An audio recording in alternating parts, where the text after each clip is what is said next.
Good morning, this is the Eager Beaver Show. You are listening to a True North Eager Beaver Media Incorporated podcast.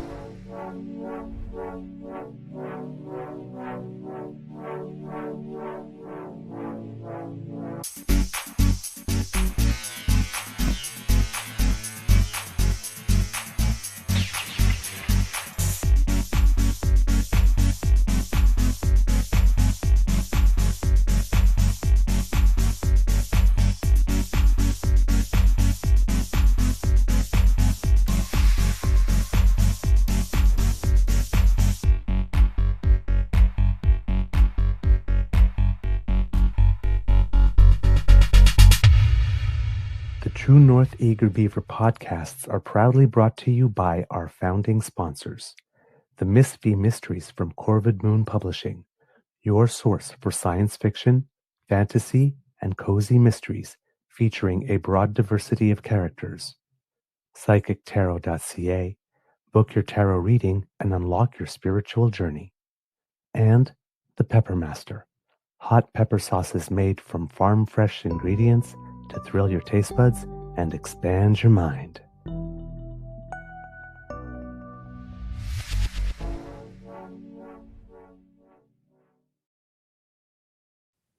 Well, good morning and hello, kids and cubs. Good morning, damn fam, and welcome to season 5.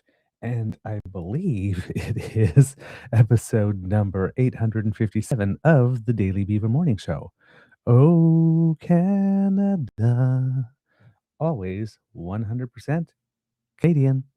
Today, recording day is Thursday, March, I have to look at the date, 5th, 2026, and it is a beautiful blue sky day here at the Beaver Lodge. I am your host, the Eager Beaver, pronouns he, him, hey, Mr. Beaver, A, and not with me as usual is my good friend, Mr. Grizzly.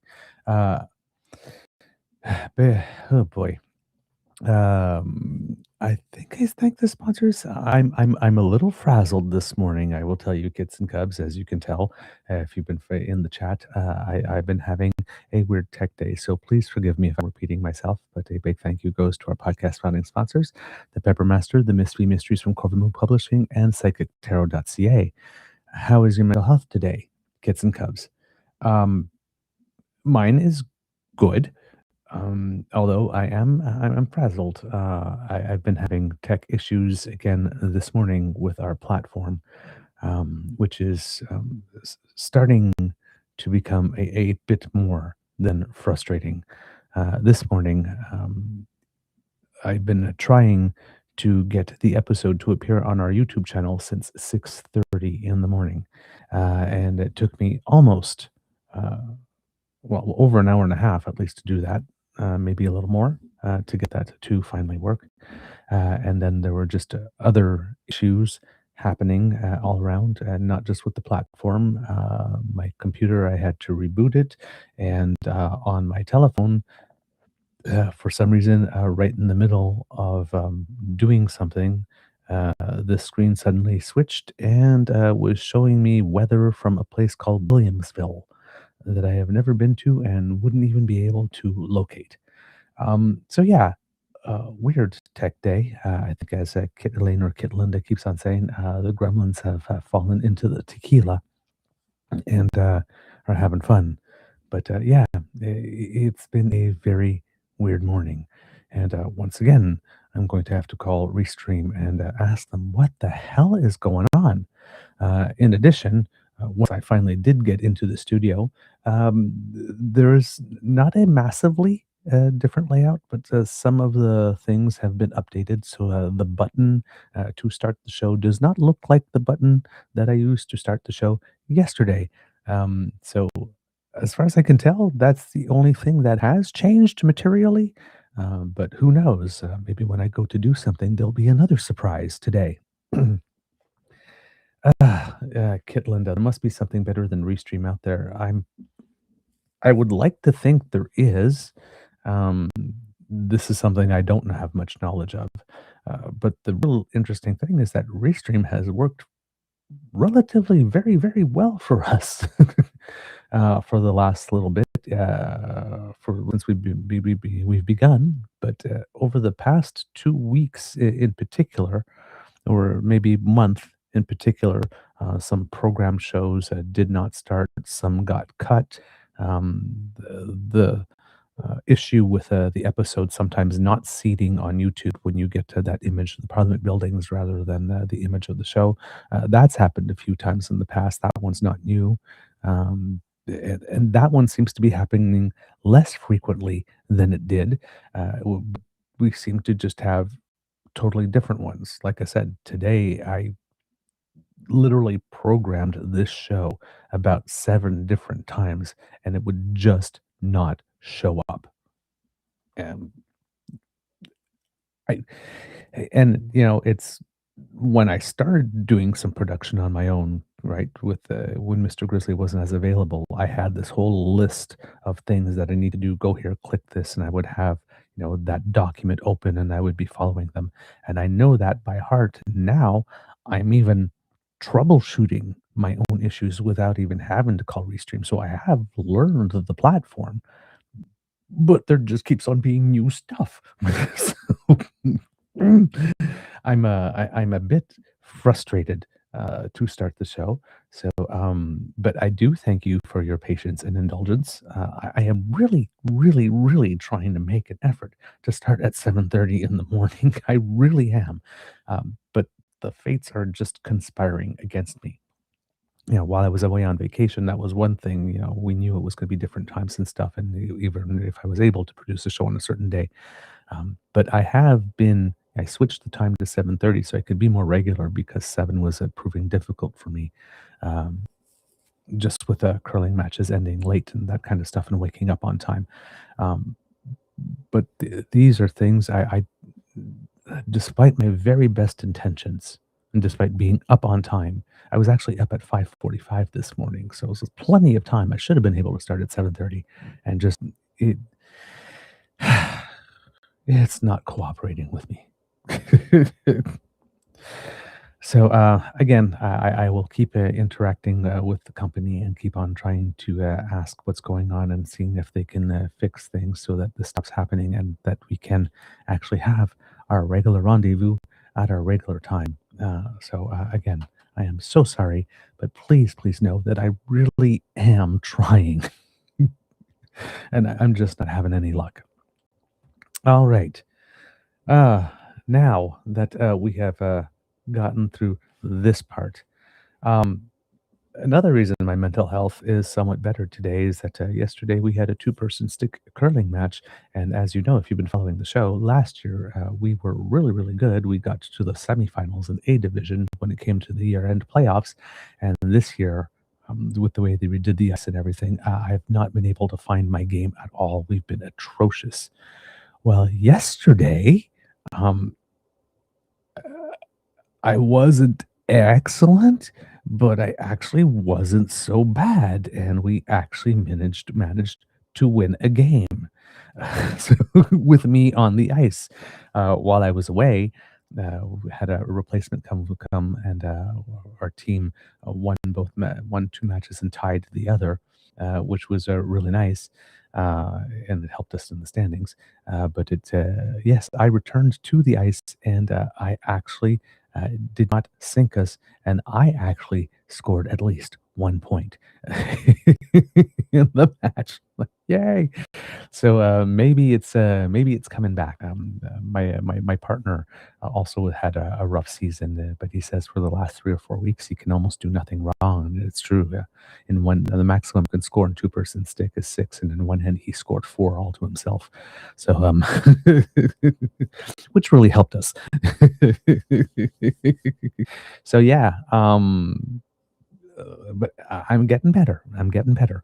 So hopefully, hopefully I'm peaking just in time for the end of the season because we only have a few matches left to go in the regular season before playoffs start. And this time we are in with the 3 wins now. We're somewhere in the middle of the pack rather than near the bottom in our pool, which is very nice because we would like to be able to stay in A division for next year, not have to earn our way back in. So yeah, very, very happy about that, and hopefully the trend is my friend, and I will be able to continue down the path of actually um, contributing somewhat to the team rather than being an anchor. All right. There's a lot to cover on the show today, kids and cubs. Prime Minister was very busy in Australia, having three media appearances or three media events. The first one being an address and a Q&A session at the Lowy Institute. And I never actually took the time to see what the Lowy Institute actually is, but I'm going to guess it's something similar to the monk school, perhaps, here in Canada. It says here, if I'm out looking about it, that the Lowy Institute is an independent, nonpartisan international policy think tank located in Sydney, Australia. It is Australia's leading think tank, providing high quality research and distinctive perspectives on international trends shaping Australia and the world. It hosts speeches by leading national and international figures and holds events and conferences to discuss key global issues, aims to deepen the international policy debate in Australia and to give Australia a greater voice on the international stage. And it was founded in 2003 by Mr. Frank Lowy, who is one of Australia's leading businessmen at the time. Um, so there you go. Not sure how close it is to the monk school because I think the monk school is actually associated with a um, Institute of Higher Education, and the Lowy Institute does not to be in this case. But he delivered an address that was overall fairly similar to the addresses that he's been making since Davos, which includes, all the lines about the rupture and that kind of thing that's going on with the United States. But of course, because he's in Australia, there are certain message in there that are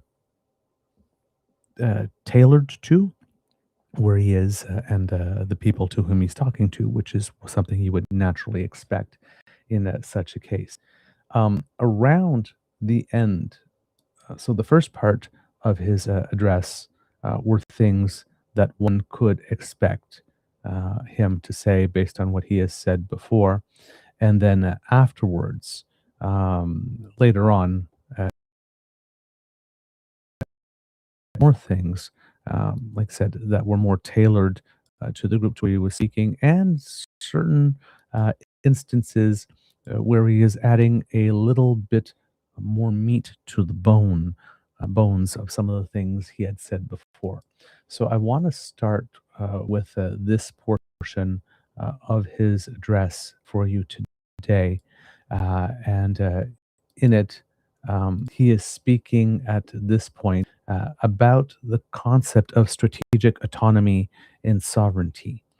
And as you mentioned, as he's mentioned before, one of the key components of his Davos speech was that middle powers should get together because there's a way, there's a third path, right? There's not only the powerful do what they must, or do what they will, and we suffer what we must type path, or racing to the hegemons to be in a battle with every other nation, a race to the bottom to see who can be more subservient and more accommodating to the will of the hegemons. There's a way for us middle powers to actually band together because together we do form a rather important block, even if a lot of us, most of us band together, we actually form a block that is actually bigger than some of the hegemons. Um, and exert, some power of our own, or at least to show that we're not willing to just lie back and take it. So basically, this concept of creating a third path with impact. Um, so in this clip, he puts a little bit more meat on the bones of these two particular concepts. And this is stuff that we haven't necessarily heard before, or if we have, um, not as much, how would I put it, with not as much detail as before. So I'm going to just play this section for you, and see if we can get this on a larger screen. Turn on the volume, and here we go. Right now, many countries are concluding that they must develop greater strategic autonomy. It's an understandable impulse, because when the rules no longer protect you, you must protect yourself. A country that can't feed itself, fuel itself, or defend itself has few options. But in the 21st century, the economic security and prosperity of countries extends far beyond food, conventional energy, and defense, as important and fundamental as these are.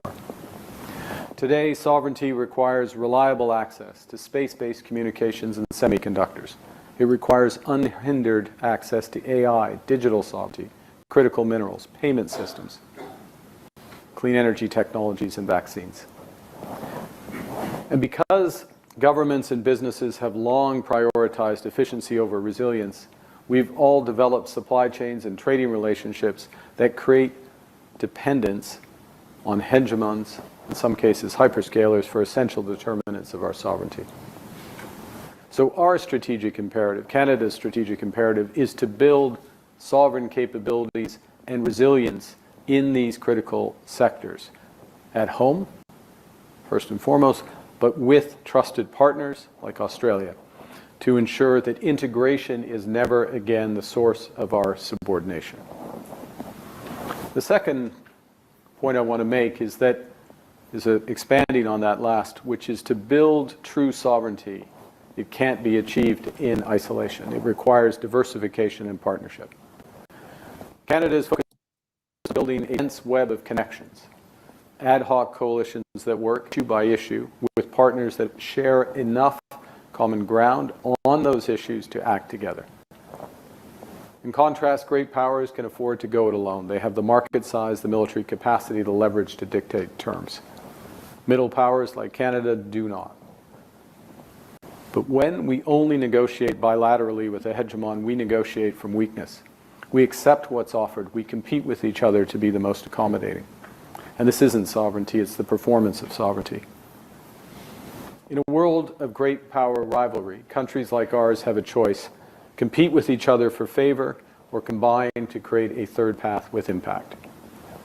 This creates enormous opportunities for Canada and Australia to work together, at a minimum to limit risk, but really more fundamentally and positively to build and increase prosperity and build our collective sovereignty. So for example, as this room knows, Canada, like Australia, has one of the largest critical mineral reserves in the world. We're both abundant in the minerals that are most in demand and most necessary for military and economic strength. We are building, and part of the point of this visit, the broader visit, is to build out our critical minerals alliance with Australia, creating the largest mineral reserve held by trusted democratic nations. So let's give a few figures together. We produce more than a third of global lithium, a third of uranium, more than 40% of iron ore. We have a combined, between these two nations, right now, $25 billion war chest to fast-track projects.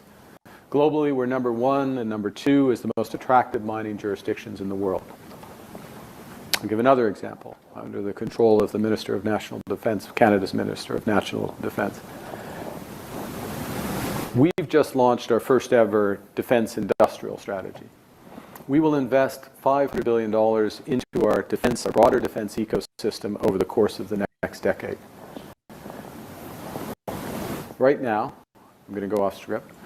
Right now, oh no, I will. Right now, I have to do it. Right now, when we defense, capital and defense, 70 cents of those dollars goes to the United States. You can imagine that that doesn't make sense from a risk management perspective, and it doesn't make sense when you're substantially increasing your expenditure. So a key pillar of our strategy is to build at home, and to partner with like-minded allies such as Australia.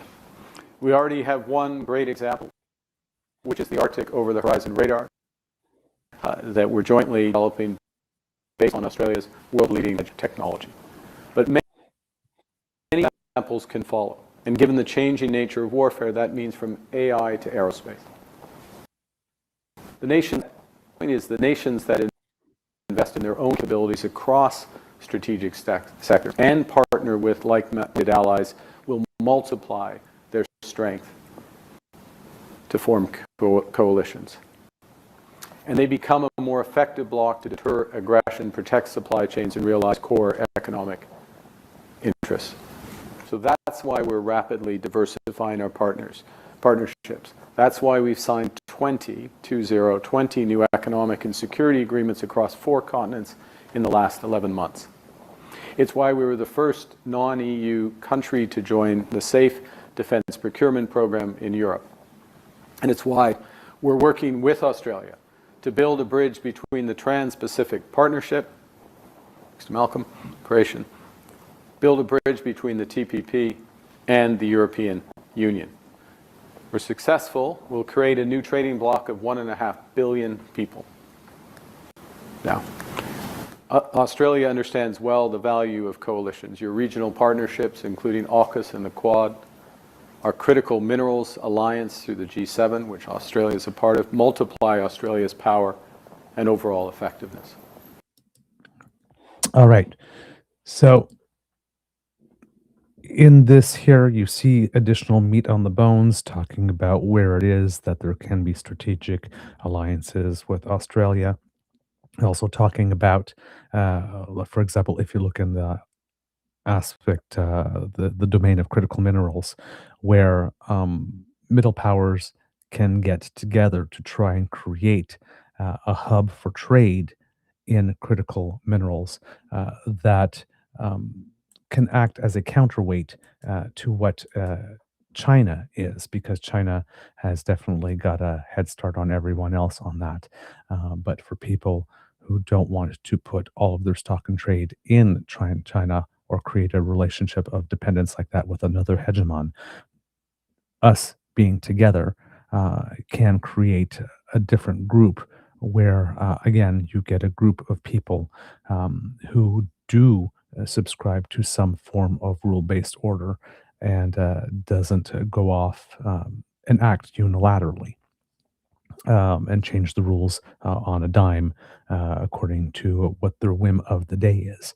And therefore, this can create perhaps a more reliable source where you deal with China when you must or where you can, or you build in some, or you deal with both blocks so that you have some redundancy. So if should China decide one day, hey, they're slapping a 100% tariff on something because you've done something they don't like they did with us on canola oil and canola meal, then there's another block you can go to and maybe try, to get to shore up that type of thing, and that makes it less attractive for China to be able to do so, or at least reduces the impact of such a move, and then therefore, they may consider something else instead.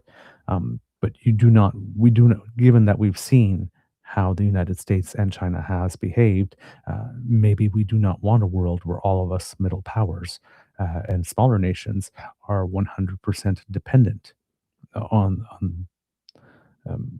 the goodwill of the hegemons to want to help us in our quest to secure these minerals for our own uses. So yeah, just a little additional meat on the bones here with regard to that. In the last little bit here in the address, he also is talking about what shaping the next global order would be like, and what are the two things that are, what not necessarily the two things, but how it affects a nation's legitimacy, and how having legitimacy gives you some clout. My final point is that middle powers working together can not only build true sovereignty, we can also help, underscore help, shape the next global order. Australia and Canada can't compel like the great powers, but we can convene. We can set the agenda, shape the rules, and organize and build capacity through coalitions that deliver results at speed and global scale. Because we have two advantages. It's clearer every day. We have two advantages that the hegemons lack. The first is legitimacy, and the second is trust. Australia and Canada have built this up over a century. We respect our commitments. When we sign deals, we honor them. When we join multilateral efforts, we multiply their impact. Other countries know we mean what we say and value our partnership. Contrast, the hegemons can compel, but that comes with costs, both reputational and financial. Change through compulsion doesn't last. By contrast, using trust to convene like-minded nations working together creates lasting change and stronger new institutions and systems. Middle powers have more power than many realize. Europe, Australia, Canada, Japan, South Korea. This coalition has a GDP larger than the United States, 3 times the trade flows of China, the largest research and development spend in the world, 62 of the world's top 100 universities, and the largest source of cultural exports globally. If we work together in a variable geometry, in other words, different coalitions for different issues, we can do more than protect our sovereignty. We can build something better, more prosperous, more just than what came before. And our view is that this is multilateral's evolution. It's renewing the international order through new institutions with new capacities, setting the agenda, convening, building a better world. Not all at once, but one issue, one strategic sector, one coalition at a time. Thank you very much. I look forward to this.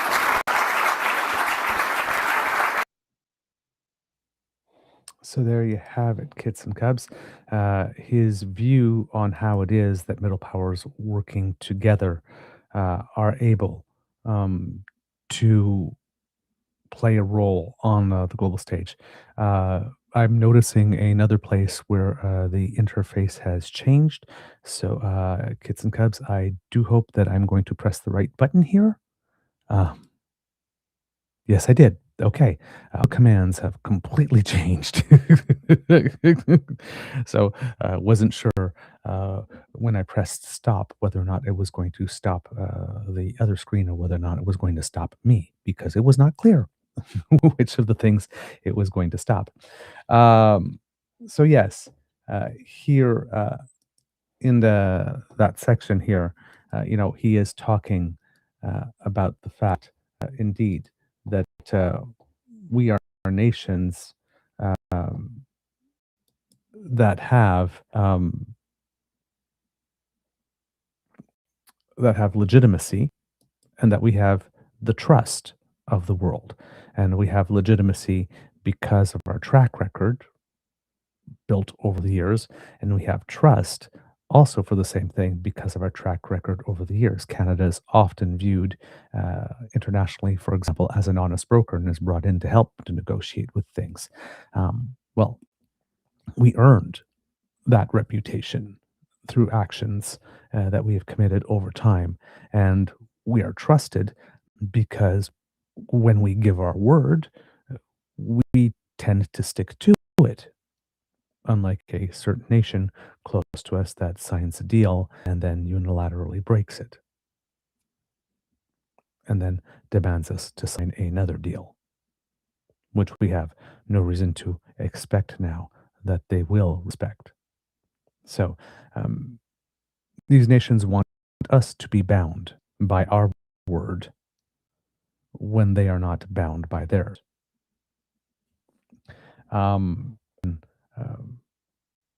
When we point out that they are not bound by theirs, well, then we get to be accused of having a hissy fit, or being very unfair, or not treating them nicely.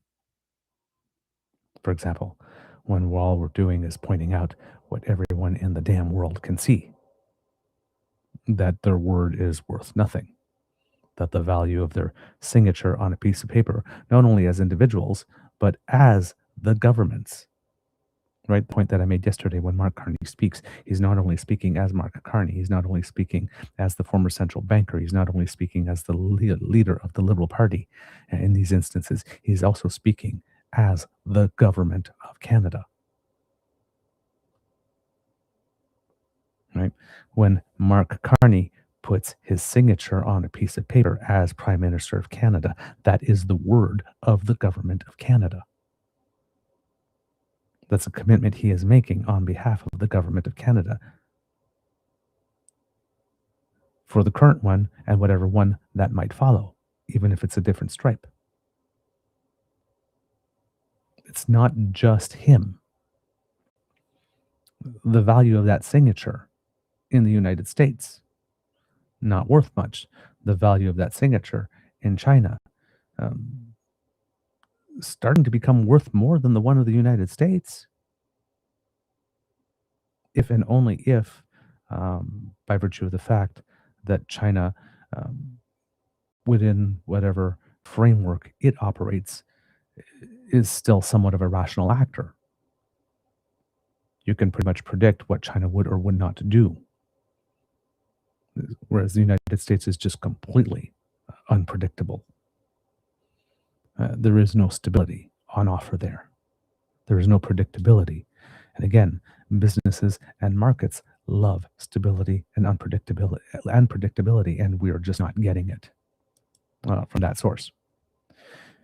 So some very good statements here, also statements about the defense industrial strategy that we have and how it is that we can cooperate there as well.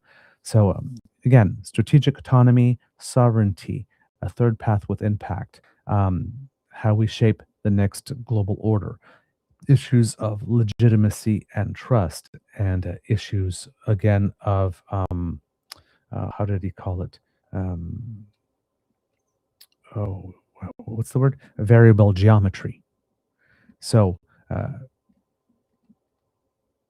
creating a broader block of nations that could all act together in concert, but sometimes not all necessarily, because we do have different interests. So when he talks about things like the coalition of the willing for Ukraine, that would be an example of that variable geometry in this case. The countries that do want to get together to create another hub for critical minerals that does not make them reliant entirely on China. That is another example of variable geometry. Wanting as other things that he mentioned here, in terms of nations getting to nations that would rather have a sovereign cloud or sovereign AI technologies, so they're not at the mercy again of the hegemons or hyperscalers. That might be another place where maybe not all the middle powers would all agree, but a substantive number of them enough to create some type of block would be important. On that metric, I think that France has just announced that they will be, I think it is abandoning Zoom and another one of these platforms in order to focus on perhaps creating something a little more of their own, because they don't want to rely necessarily on these platforms anymore because of where that they're located. There's lots of things that we do have to change because in the world order that the United States has decided it is rupturing, we just behave like, okay, well, they've created this platform. Let's just go onto this platform that they've created and everything will be fine. Well, considering that the United States are doing, like just look at the example, for example, of after the United States won the gold medal in hockey at the Olympics. What they did to Brady Kachuk, that they created an AI image of him slagging, calling us maple syrup chuggers or something like that, which he had to go out and say, they put him in the position where he had to distance himself from that video because the video was AI generated. But they used somebody who had just brought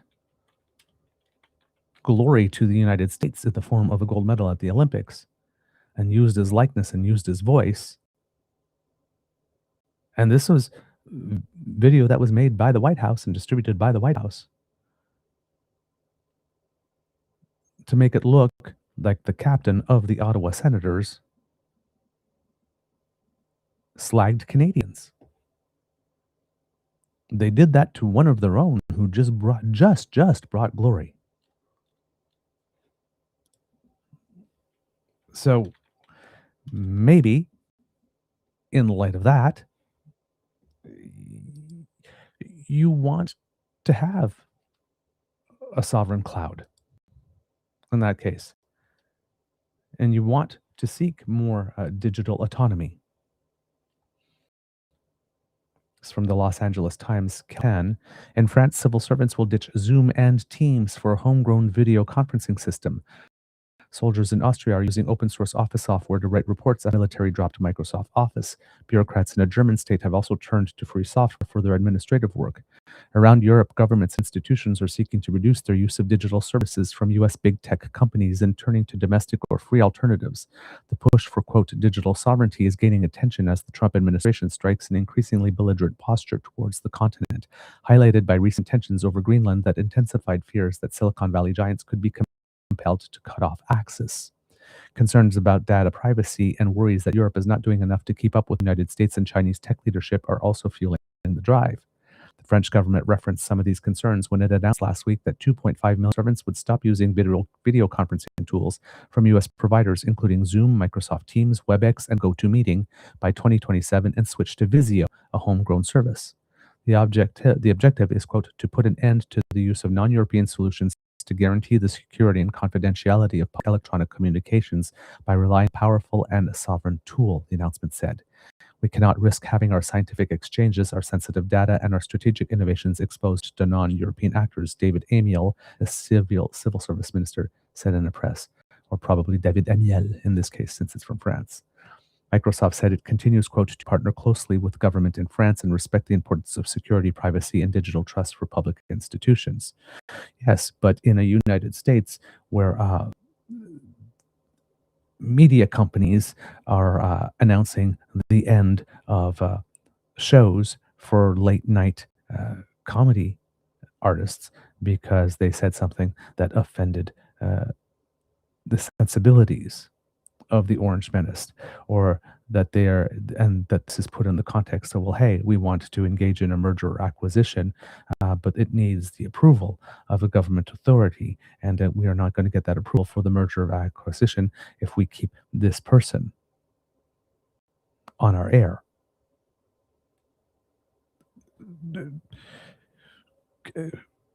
It's very nice that Microsoft is saying this, but when push comes to shove, if the government of the United States, as it is, decides to say, hey, Microsoft, you need to give us whatever data you have on these people or these entities, or else we're going to slap you with an antitrust suit, or we're going to do nice company you got there. Sure would be a shame if something happened to it. Maybe you want to develop your own homegrown stuff and use that instead. Maybe the real price, the real cost of ease of use or plug and play with something that comes from the United States and China is now too high, or is becoming obvious to the middle power nations. French President Emmanuel Macron has been pushing digital sovereignty for years, but there's now a lot more, quote, political momentum behind this idea now that we need to de-risk from US tech, said Nick Reiners, senior geotechnology analyst at the Eurasia Group. It feels kind of like there's a real zeitgeist shift, he said.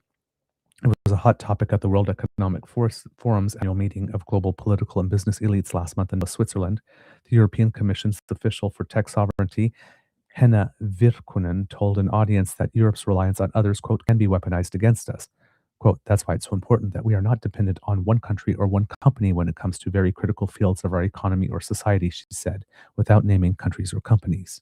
A decisive moment came last year when the Trump administration sanctioned the International Criminal Court's top prosecutor after the tribunal, based in The Hague, Netherlands, issued an arrest warrant for Israeli Prime Minister Benjamin Netanyahu, an ally of President Trump. The sanctions led Microsoft to cancel prosecutor Karim Khan's ICC email, reported by the Associated Press, and sparked fears of a kill switch that big tech companies can use to turn off service at will. I believe there was another person, maybe there's a Canadian judge as well, I believe. I'm not sure if it's on the ICC or the ICJ that has been sanctioned. Just to look at that here.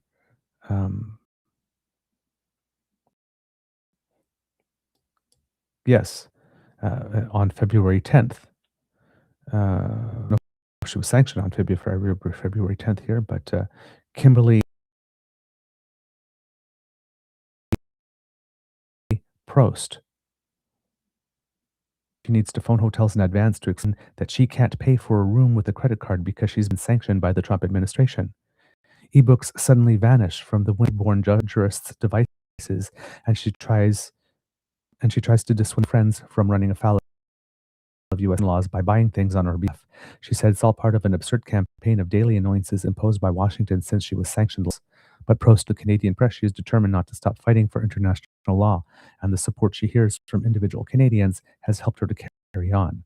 Quote, it just starts to permeate your life and everyday something, she said. You're anxious a lot about what's going to happen next.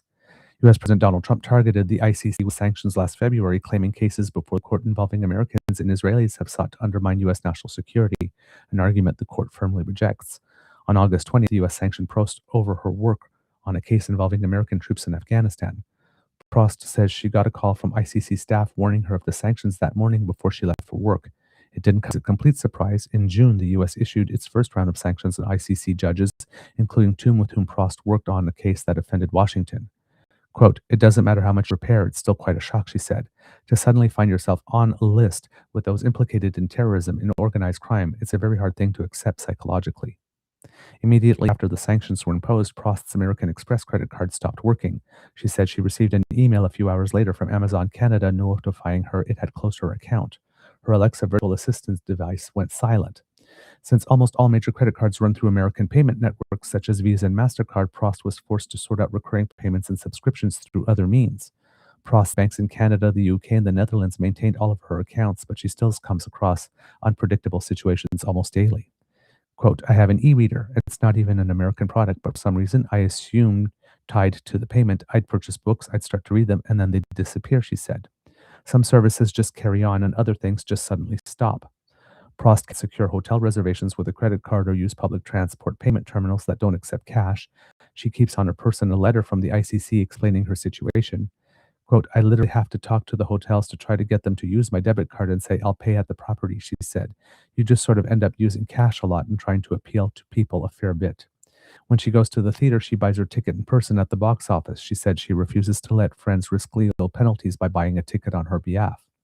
Prost said the 8 ICC judges and 3 prosecutors regularly share tips on how to navigate daily life under the sanctions. They are determined not to allow the sanctions to undermine their work, she said.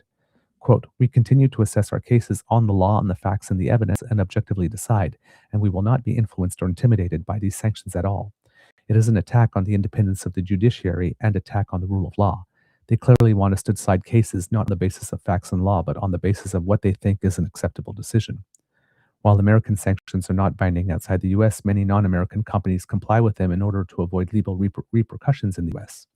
Prost said while Canadian banks told her they needed to cancel her credit cards, they were still very helpful in explaining which services they could still provide within legal limits. She said the Canadian embassy in The Hague has reached out to help and that it told her Ottawa contacted banks to discuss how they should proceed. Prost said that quiet approach might end up being more effective than Ottawa using what's called a, quote, blocking statute under the Foreign Extraterritorial Measures Act, which would allow the federal government to bar Canadian businesses from enforcing the U.S. sanctions. She said that during, quote, a good conversation with Foreign Minister Anita Anand, the minister told her that she had raised the issue with U.S. Secretary of State Marco Rubio. Quote, you want everyone around everywhere and everyone in your government to be shouting about it, Prost said. But there's a much bigger world out there, so I totally understand the government had to, balance various factors. Advocates for international law have accused the Carney government of avoiding direct criticism of Trump in order to keep trade negotiations on track. Anand has argued she is navigating an unprecedented level of geopolitical tumult. Canada's ambassador to the United Nations at the time of Prost's sanctioning was Bob Rae, who ended up deleting a tweet that called the move, quote, a disgraceful attack, quote, intended to weaken and intimidate the international legal system. Internal messages obtained through access to information requests show Rae first reacted to the U.S. sanction on Prost by writing to a colleague, that is awful. I have tweeted, enough is enough. We can't pull our punches any longer, he added at the time. Hours later, after his tweet was deleted, Rae wrote, getting my wings clipped, with a sad face emoji. Prost said she's inspired by the number of strangers who have offered her words of encouragement. Quote, that's really important when you're facing something like this because you can feel really alone. It's a difficult time, of course, but I'm speaking out because I believe we can make it better. But we have to be aware of what's going on, and we have to work together to counter that. So yeah, the United States has already shown that it's willing to reach out and affect people in their daily lives and mete out consequences rather unilaterally. They are prepared to use the full weight of the state against individuals. And therefore, the issue of digital sovereignty becomes much more important. Yes, sounds like Canada has to develop its own CC system and internet infrastructure like Europe is doing. Yes, and Prime Minister Carney has been talking about that on this trip here specifically. Let's see, there is so much content here that I could probably do 4 hours, and I don't want to do that, so I'm trying to selectively pick things here. We're already at 48 minutes. So I might not be able to get through everything today that I've got for you, kits and cubs, because there was some very consequential things said here. Let's see. During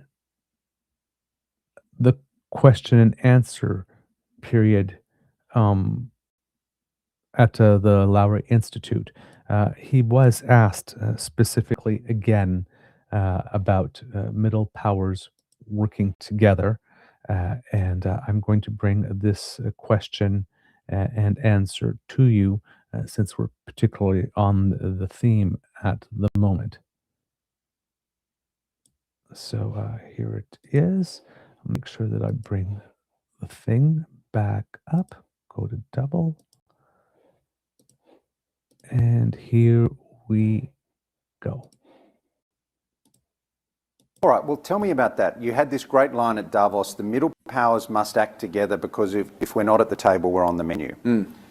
But how does this work in practice? You talked about diversification and dense webs of connections, but do countries such as Australia and Canada really have the military and economic heft to hold this together? The first is it goes around issues. Two things. I mean, the way we're looking at it is, in effect, doing an inventory of where we have strategic advantage and where we are disadvantaged, and how can we build partnerships around, what can we do to, in that strategic stack, which goes everywhere from food through to space, I guess food through to space, in our judgment.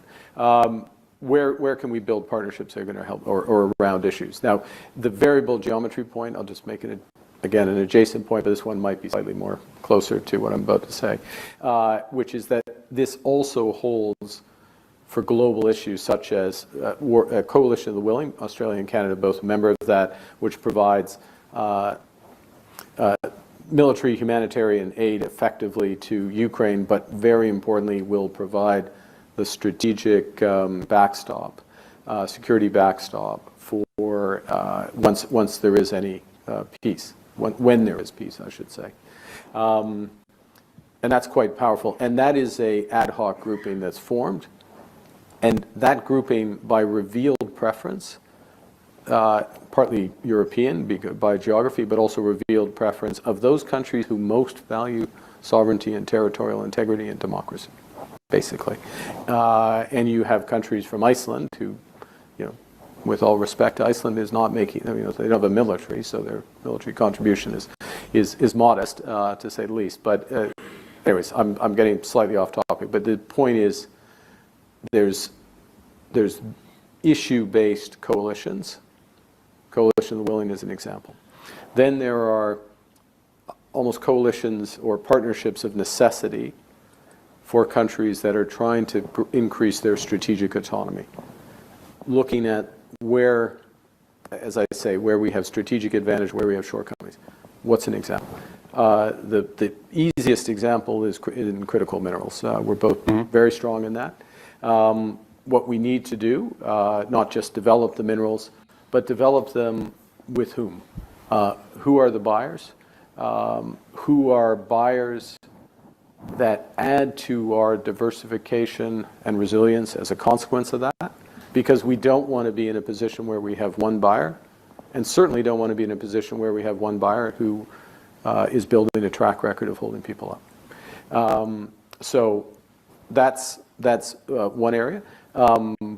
I think you look at another area which will be part of the discussions here around space, satellite communications, the various frameworks there, where Canada, Australia, Germany, France, Luxembourg, to some degree, interestingly, have complementary expertise, are at different phases of advancement, actually can pool and create quite robust space-based communications that, again, under the control of the Minister of National Defense, are crucial for that, but then have civilian application. That's something we can do together. We can't do, or we can't effectively do, or rapidly enough do as individuals. So that's the idea. So it's not that what the speech was not, and the solution is not suggested, is middle powers of the world unite. We're going to get some new grouping and we're all going to be together and everything's fine. It's not that. And the dense web of connections, last point, is that you have different partnerships, different coalitions depending on the issues. And and that creates some redundancy in who are your friends, who's aligned, how costly it is for people to defect from coalitions under pressure from others. I mean, it's a multi-layered, it's not a game, but it's a multi-layered game, if you follow game theory, but that's basically what we're doing. So there you go. A little more meat on the bones with regard to that.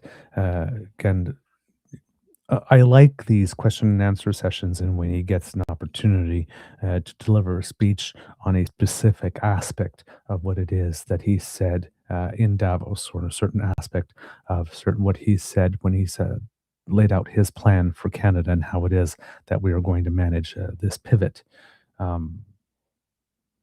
because it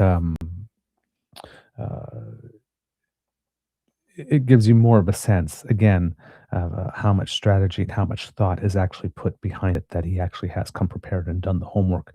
He's not just showing up, hey, I've got an idea, and spitballing it out here. It's usually something that he's reflected on.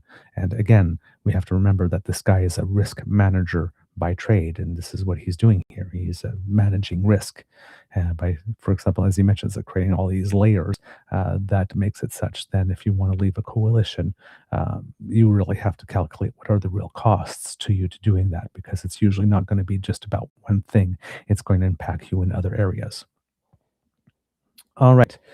Um, let's see. See now, I'm not sure exactly how it is to get myself back to full screen. Let's try this. Oh, okay. There you go. I guess that's kind of it.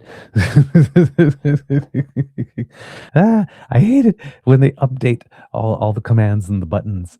You get used to a platform working a certain way, and then all of a sudden it's like, hey, let's just switch it up on you. And it's not like we get an email that says, hey, by the way, when you log in tomorrow, it's all going to look different. You just like show up and there it is. All right. There's some interesting questions in there about handling Trump, handling Xi Jinping, the relationship with Narendra Modi. I definitely, if you want to get a little bit more of an appreciation for that, definitely go and check it out. It's really worth your time, and there's a lot in it that is good. On this same issue, should I jump there right away? Because there's his address on the Australian Parliament, and he is talking about the question for middle powers, and so I'm just trying to figure out whether or not I want to jump from event to event and keep things within a theme, or follow the order of the actual events and what was said. Um, Probably might be best to stay on the theme, I think, in this sense. So I will be jumping around here, kits and cubs, from event to event, but hopefully that will be okay with you. Hopefully I will be able to present things well enough that we'll be able to keep these things in order. This here, the next bit is from his address to Parliament in Australia, which went very well. Almost a full house. There's a couple of representatives, I guess, from really hardcore right parties that decided not to show up in protest, or maybe hard left parties. Not sure exactly. There's about 5 or 6, but for the most part, it was a full house. The gallery was full, and he did receive a standing ovation after all of it. The first, so yeah, I'm going to go to the question about what he sees the question for middle powers is here, and then when he's talking about variable geometry in practice, he gives a few examples of this. And again, this is just adding a lot more meat on the bones, because you can deliver a 5-minute address and talk. We need to have engage in variable geometry, but what does that look like in real life? And in this one, again, he gives specific examples as it pertains to our relationship with Australia. But again, it just makes it more real. It's not just this academic term that he is using. It's something that actually has some substance and some meat behind it. And he can not only talk about the concept, but he can also talk about what it looks like in real life if you actually are applying it.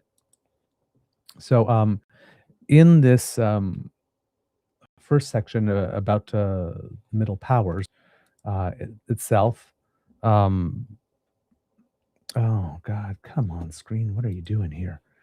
All right, there we go. So the first part of this is what is the question for middle powers? Maybe give it a stop there. And then he mentions 5 examples of variable geometry in practice. After he mentions it, he only mentions 4, but I'm guessing he led off with the first one because he talks about commitment to sustainability as the first one, and it seems that would be a perfect arena for the variable geometry that he is speaking of. So if you're counting them, don't be confused. The best way I've been able to kind of figure it out is that the first one came first, and then he said he would talk about 5 examples of variable geometry. But the first one here is the question for middle powers as he sees it. He's been talking about this again in the last few clips that I've shown. But this, again, maybe adds a little more meat to the bones, particularly in the Australian context. Mr. Speaker, the institutional depth we share, our friendship forged by shared values and common battles, creates a trust that is also a strategic asset. It is a source of power. And the question today for middle powers like us is whether we establish the conventions and help write the new rules that will determine our security and prosperity, or let the hegemons dictate outcomes. In the new global environment, the ability to form effective coalitions is becoming a central strategic capability. Great powers can compel, but compulsion comes with costs, both reputational and financial. Middle powers can convene, but not everyone can. In the post-rupture world, the nations that are trusted and can work together will be quicker to the punch, more effective in their responses, and more proactive in shaping outcomes, and ultimately, those countries will be more secure and prosperous. Mr. Speaker, middle powers like Australia and Canada hold this rare convening power because others know we mean what we say, and we will match our values with our actions. This has been earned by those before us throughout our history. And the question is now, what do we do with it?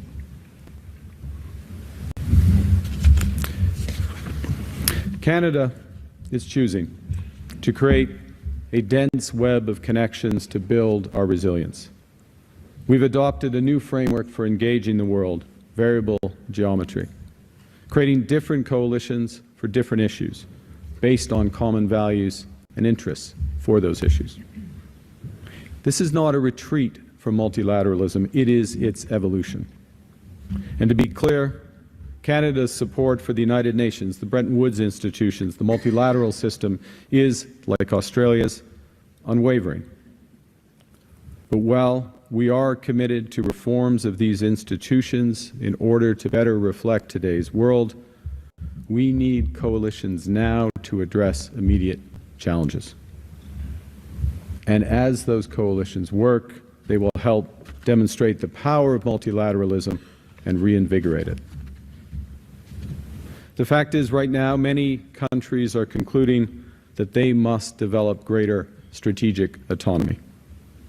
And this impulse is understandable. When the rules no longer protect you, you must defend yourself.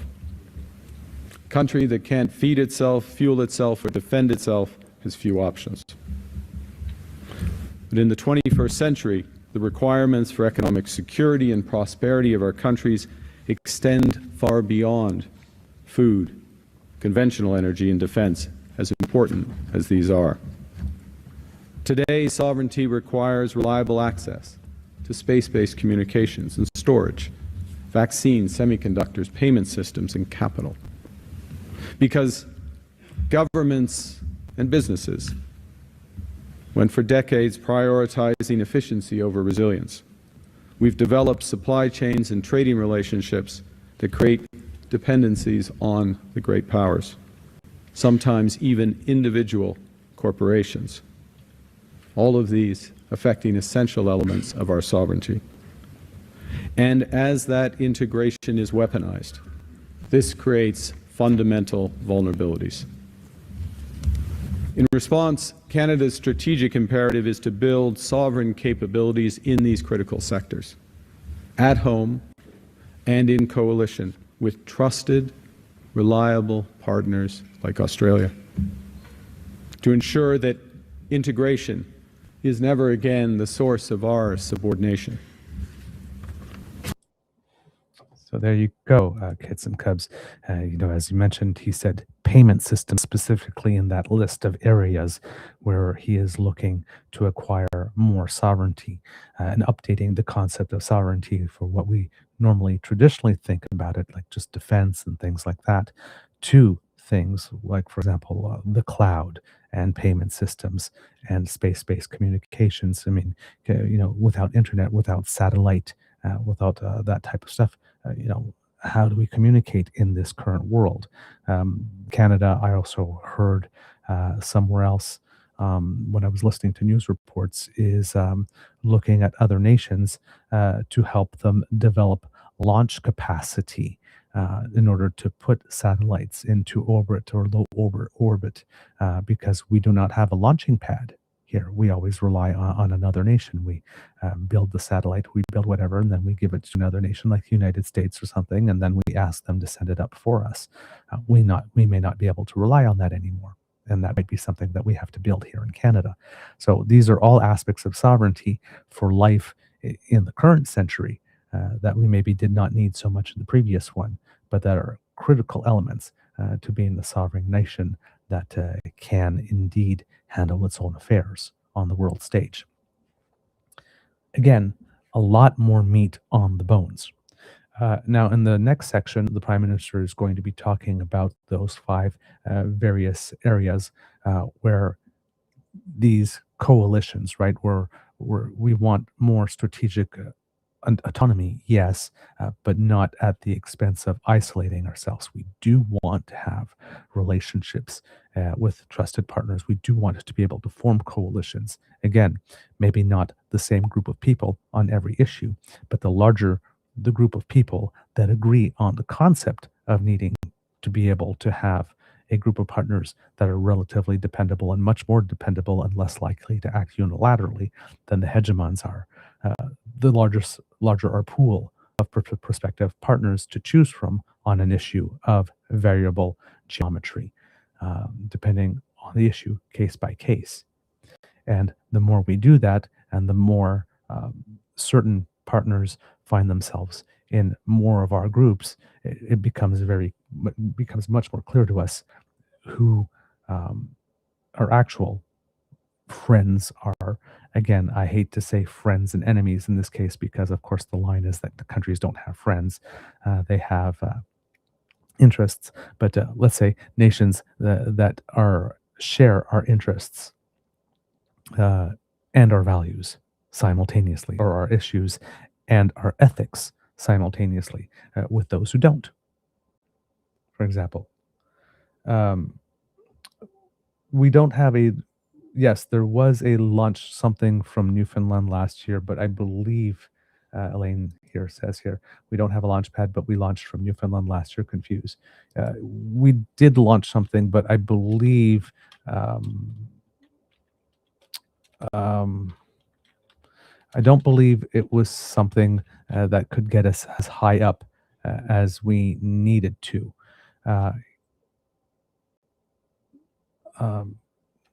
This is a company, Nordspace, who's developing an Atlantic spaceport in St. Lawrence, Newfoundland, designed for launching their Nordspace Tundra Titan orbital launch vehicles. So yes, there is a company out of that. But it's a suborbital. It was a suborbital test flight that we had in July 2025. And yes, so I'm just looking at here. Said the launch, the CEO said the launch would be a test of the company's single-engine rocket system, a 16-meter-long rocket created using 3D printed material. So hopefully I can show it to you here because there is an image.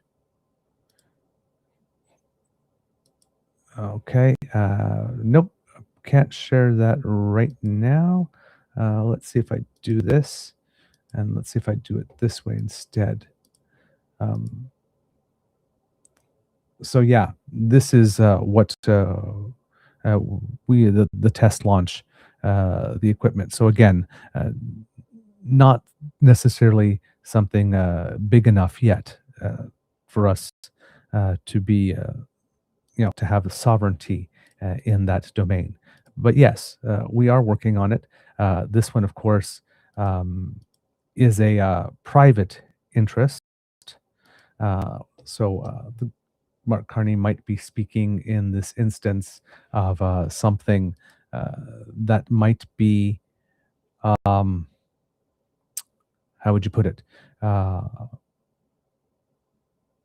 allow for a larger scale. Let's see, I'm looking at something else here from September 2025, which is definitely much bigger. Fire and let's see, it was delayed in this case. Fire and smoke delayed a space company's plan on Tuesday to launch a rocket from Newfoundland amid Canada-wide race to develop aircraft and spaceports capable of sending satellites into orbit around Earth. Nord Space was preparing to launch its 5-meter-long Tiger rocket from its spaceport near St. Lawrence, Newfoundland, on the Burin Peninsula at 11:32 a.m. local time. The company's live stream of the launch showed flames and black smoke erupting near the aircraft. An update posted to the company's website, it said it had to delay the launch due to an anomaly on the launch pad. Rocket pad and personnel are safe. We are working to resolve the issue and return to launch, the update said. Later in a comment on its live stream, the company said it would reschedule the launch to Wednesday morning, so it was just a couple of days later. And then there was an attempt to launch again on August 27th, but there was an issue with the safety system that kept the rocket anchored to the ground. But I will show you an image of that one, substantially larger rocket than the one that was used in the test here. So I'm just going to take a look, since we're looking for it here, to see if there's anything else that says that it did, in fact, launch here. Nord Space launch, rocket launch. See if there's anything else. November 28th, 25. I think was the next date, said the launch. This December, Nord Space will be making history by performing the first commercial rocket launch in Canada, fully privately funded and managed initiative crucial for Canada to build a space launch capability that supports our security, economy, and sovereignty. This launch will also be the first commercial liquid rocket launch in Canadian history and the first commercial launch from a commercial Canadian spaceport. As you'll note, the word commercial is significant. Globally, the commercial space economy has grown over the past 20 years to accomplish feats only nations and their governments were able to accomplish. In fact, countries like New Zealand, Australia, Japan, South Korea, Norway, Sweden, India, the United Kingdom, and many more have built sovereign space launch capabilities ahead of Canada. Canada was the third nation to build a satellite with Alouette 1 in 1962 and has a long history of incredible success in space, from robotics to astronauts. Although our nation has never had an orbital launch program, which is what Nord Space aims to deliver, back in the 1950s, we did have a government-funded and supported suborbital rocket program, which led to the development of the Black Brant and the Churchill Rocket Research Range, in collaboration with Canadian Armament Research and Development Establishment, or CARD, and the National Research Council of Canada. In contrast, so far, Nord Space efforts would have been entirely private, financed, and managed in line with the growth of the commercial space, In contrast, so far, Nord Space efforts have been entirely privately financed and managed in line with the growth of commercial space, leading the way around the world. We take great pride in advancing Canada's efforts from decades past and taking this first step to open the floodgates to space from Canadian soil. Yes.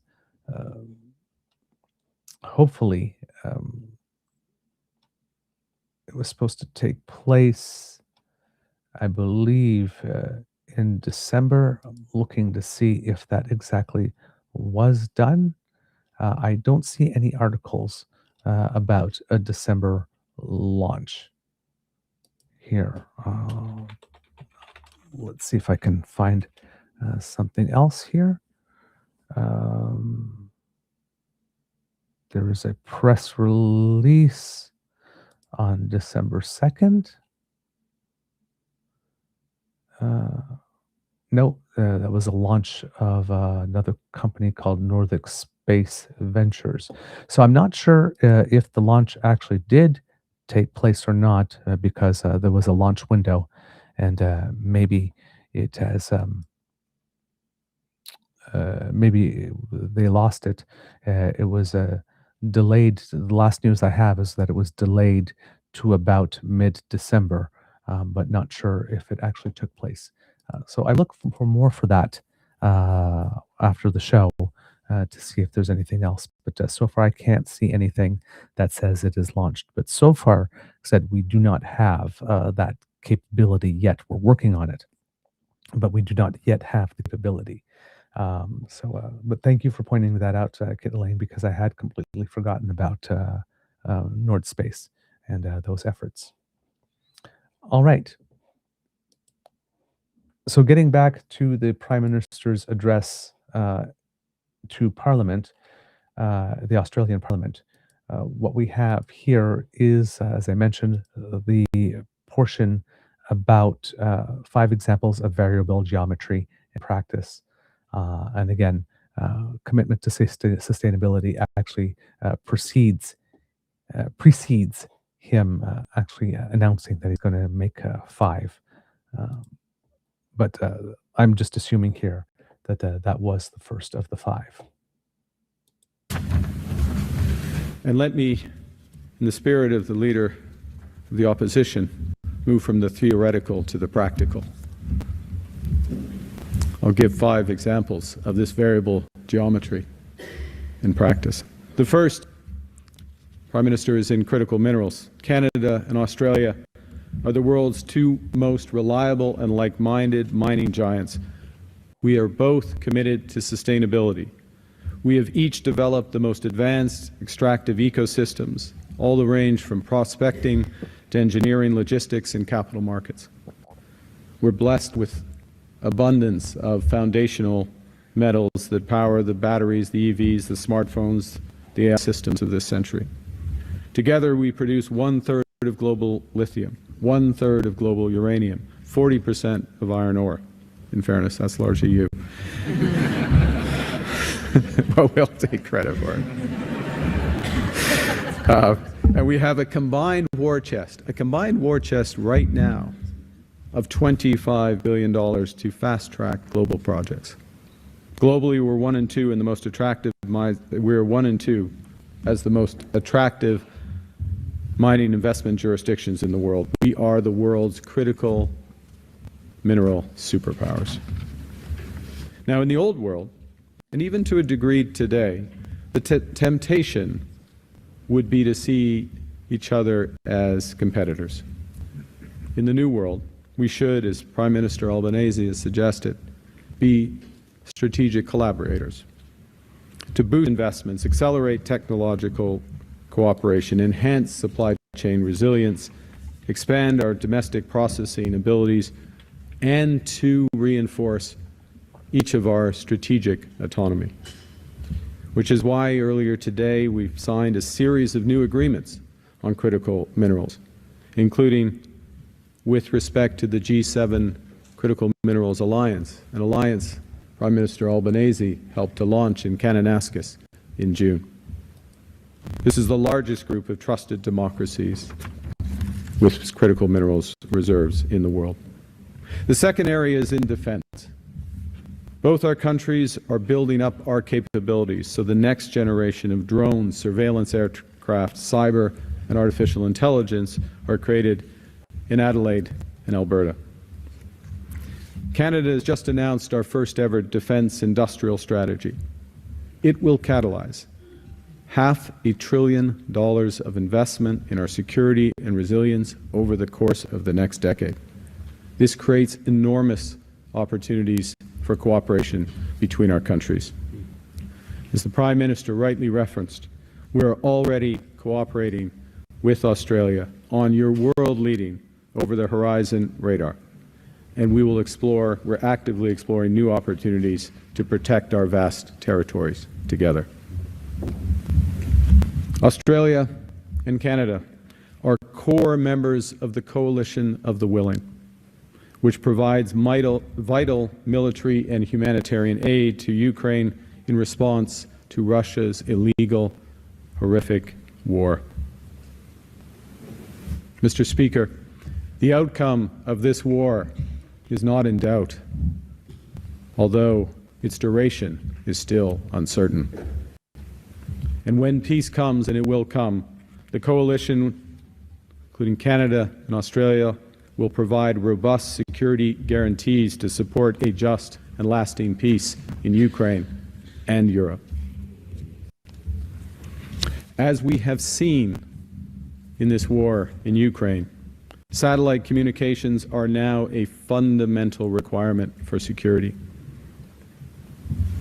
A Canadian-based constellation of LEO satellites will launch next year, providing reliable and secure global communications.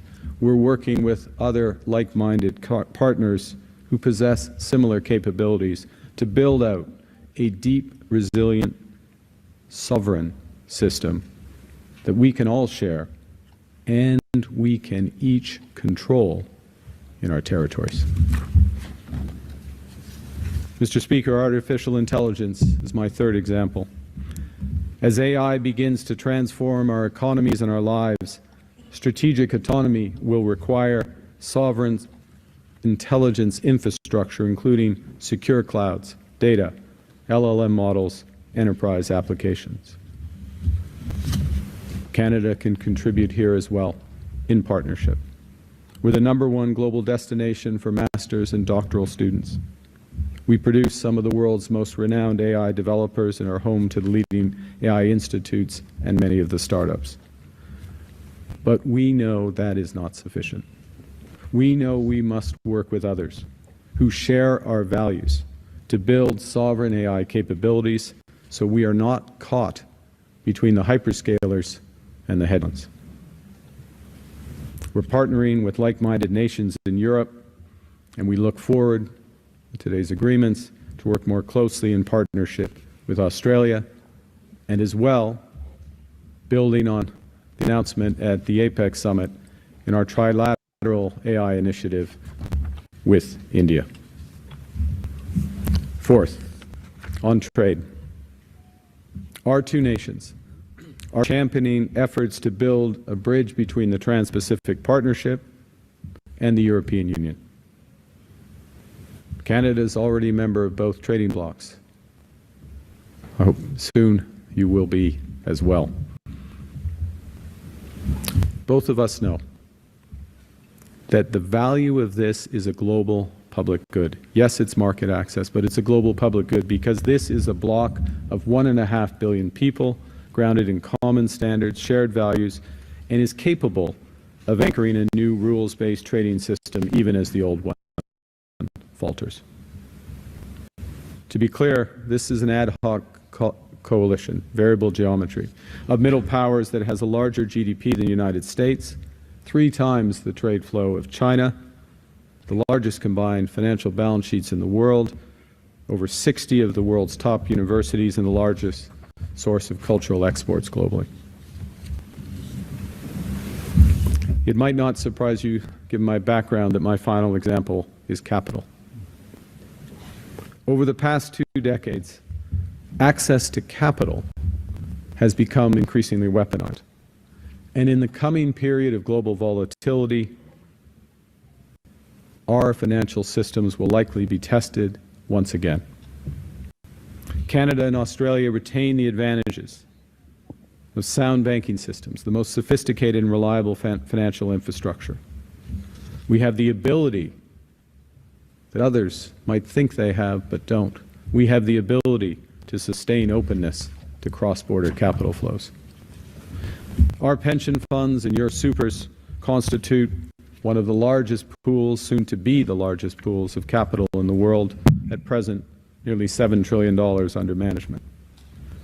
This is a strategic asset for our citizens and future generations, particularly in a riskier world where it will increasingly matter who owes whom and who owns what. The fact is, we are currently underinvested in each other's economies, and it's high time to modernize our bilateral tax and investment treaty, and I welcome today's agreement to do exactly that. Mr. Speaker, the connections, these new connections between Australia and Canada are greater than the sum of their parts. This is an alliance reaffirmed, a friendship strengthened, and a partnership to build greater prosperity and security in the Indo-Pacific and beyond. The fact is, Australia and Canada have never waited for others to write our futures. We've written it ourselves through a century of choices, standing together in the darkest hours, building the post-war order with optimism and purpose, and now helping to create what comes next. Yes, the world will always be driven by great powers, but it can also be shaped by middle powers that trust each other and act with speed and purpose. Australia and Canada have demonstrated that trust again this week. Every agreement signed, every coalition deepened, every commitment made is variable geometry in practice. And we do so because we both understand the scale of the task ahead and because we have traveled together on this road before.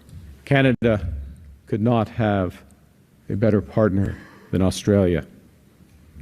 And as one of my predecessors, Prime Minister Pierre Trudeau, said in the 70s, Australia is a self-possessed and confident nation that believes in the future of mankind.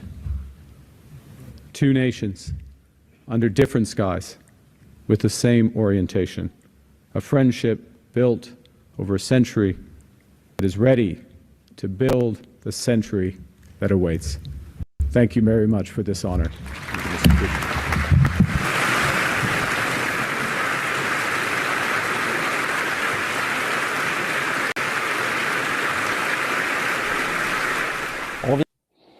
And there you go, kids and cubs. Get to see the end of the speech and the standing ovation he received. Prior to the address, the Prime Minister, Mr. Albanese, welcomed him and had some interesting points of history, of our common history, to share that were very interesting. And I really recommend you again, go and to look at the address and hear about that. But the leader of the opposition as well, Mr. Angus Taylor, happens to be a friend of the Prime Minister because they were both at Oxford at the same time, studying at the same time, and struck a friendship there. So the Prime Minister has good relations with both the Prime Minister and the leader of the opposition. In the address as well, early on, the Prime Minister did take some time to highlight firefighters from Australia who did come and provide some help to us when we needed it. And of course, we returned the favor. But that is always also a really good moment here.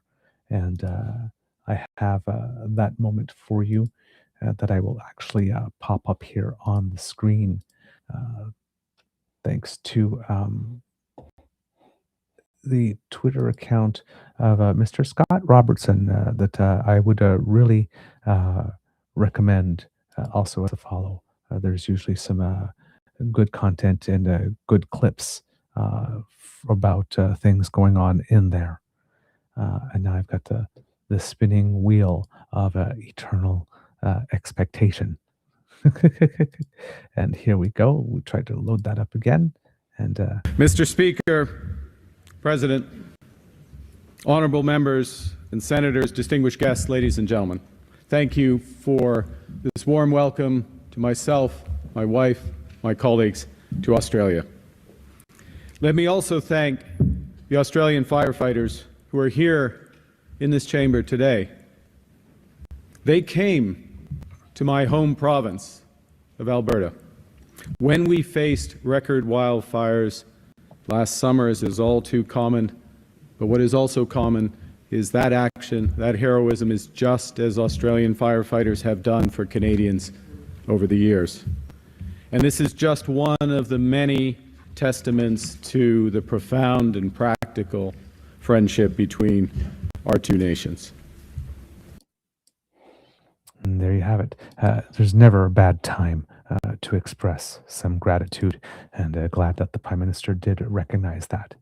So in these entire moments here, we've seen 5 examples, as you mentioned, of commitment of variable geometry in practice, commitment to sustainability, our commitment to finding a path forward on critical minerals, common defense initiatives, particularly things like low Earth orbit satellites and things of the like, the over the horizon satellite technology, other things of the like, sovereign cloud, sovereign AI, those types of things, and of course, trade. And in there was a very specific sentence that will probably become another key one, such as if you're not at the table, you're on the menu, but that the critical element is going to become who owes who and who owns what in this next century that we're in presently. Also mentioning when he's talking about the questions for middle powers, that trust is now becoming a strategic asset. How much other nations can trust us, again, to be true to our word and follow through on our dealings. That the choice is in between helping to write the rules by which we are going to function in the time to come, or to just let the hegemons dictate the outcomes. Talking about the importance of knowing the difference between strategic autonomy and strategic collaboration, right?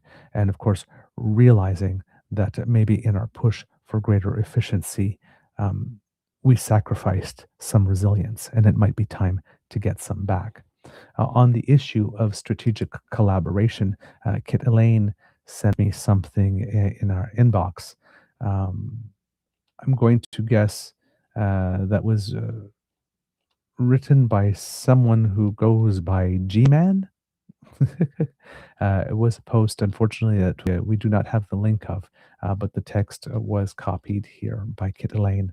And it says here, yabba dabba fucking do. So Mark Carney just rolled into Canberra, stood up in our bloody parliament, and essentially said, hey, Australia, you want to be cousins? And honestly, fuck yes, we do. Look, I know, quote, strategic cousins sounds like something a real estate agent calls you when they want you to co-sign a mortgage. But when you actually look at what this bloke is proposing, mate, this might be the most exciting thing to happen in Australian foreign policy since we stopped pretending AUKUS submarines were coming on time.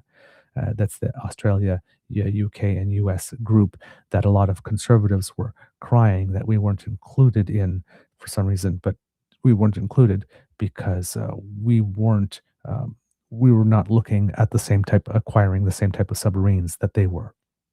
So there was no reason for us to be part of it. Here's the thing about Carney that cracks me up. He's a former Goldman Sachs guy, former governor of the Bank of England, former governor of the Bank of Canada. This bloke has more central banking experience than most countries have GDP. And he's standing in front of our parliament basically going, hey, you know how America keeps punching us both in the face with tariffs? What if we just stop letting them? Revolutionary concept. And the numbers are where this gets beautiful. He pointed out that Europe, Australia, Canada, Japan, and South Korea combined have a larger GDP than the United States. Let that sink in for a second. All these countries that Trump treats like they're lucky to be in his phone contacts, collectively, they're the bigger economy. That's like finding out the kids at school who were getting bullied could have just stood up together the whole time and the bully would have shit himself. But it gets better.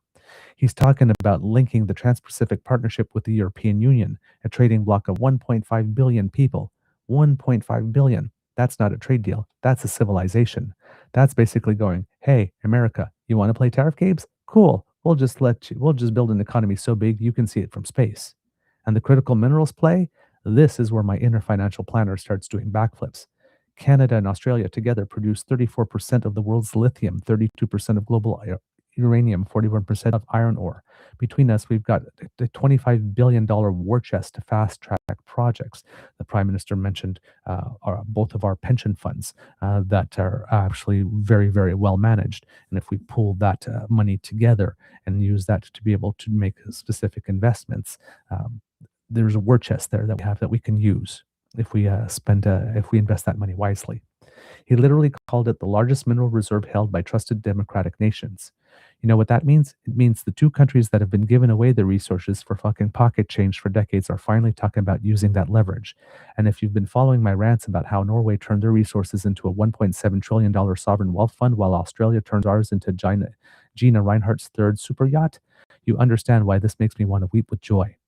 Then he drops this line, quote, when we spend capital on defense, 70 cents of those dollars goes to the United States. 70 cents. We're literally funding the country that's bullying us. That's like paying your schoolyard bully a subscription fee for the privilege of getting your lunch money taken. And Carney's basically saying, what if we bought each other's stuff instead? Canada's already buying our over-the-horizon radar system for the Arctic. We're talking AI, aerospace, cybersecurity, quantum technology, actual collaboration between countries that don't want to annex each other. What a concept. And can we talk about the vibe between Carney and Albo for a second? Because this is genuinely heartwarming, and I'm not used to feeling this way about politicians. Carney personally wrote a tweet about Albanese, calling him, quote, the only world leader who can discuss spirituality, the global economy, Vegemite hygiene, and how Gojo was robbed at the Eurovision in one go. The Prime Minister of Canada knows Gojo was robbed. If that's not the foundation of lasting international alliance, I don't know what is. The Kanzuk crowd are losing their minds, and honestly, fair enough. The CEO of Kanzuk, that's Canada, New Zealand, and UK, or Canada, Australia, New Zealand, UK, which is the thing that Pierre Poilievre has been pushing on his sort of look at me, I can Carney too trip to Europe. The CEO of Kanzuk International called the timing, quote, absolutely perfect. Free mobility of citizens between Canada, Australia, New Zealand, and the UK. Being able to just move between these countries to work and live like the EU, but with better weather in at least 2 of the 4 countries.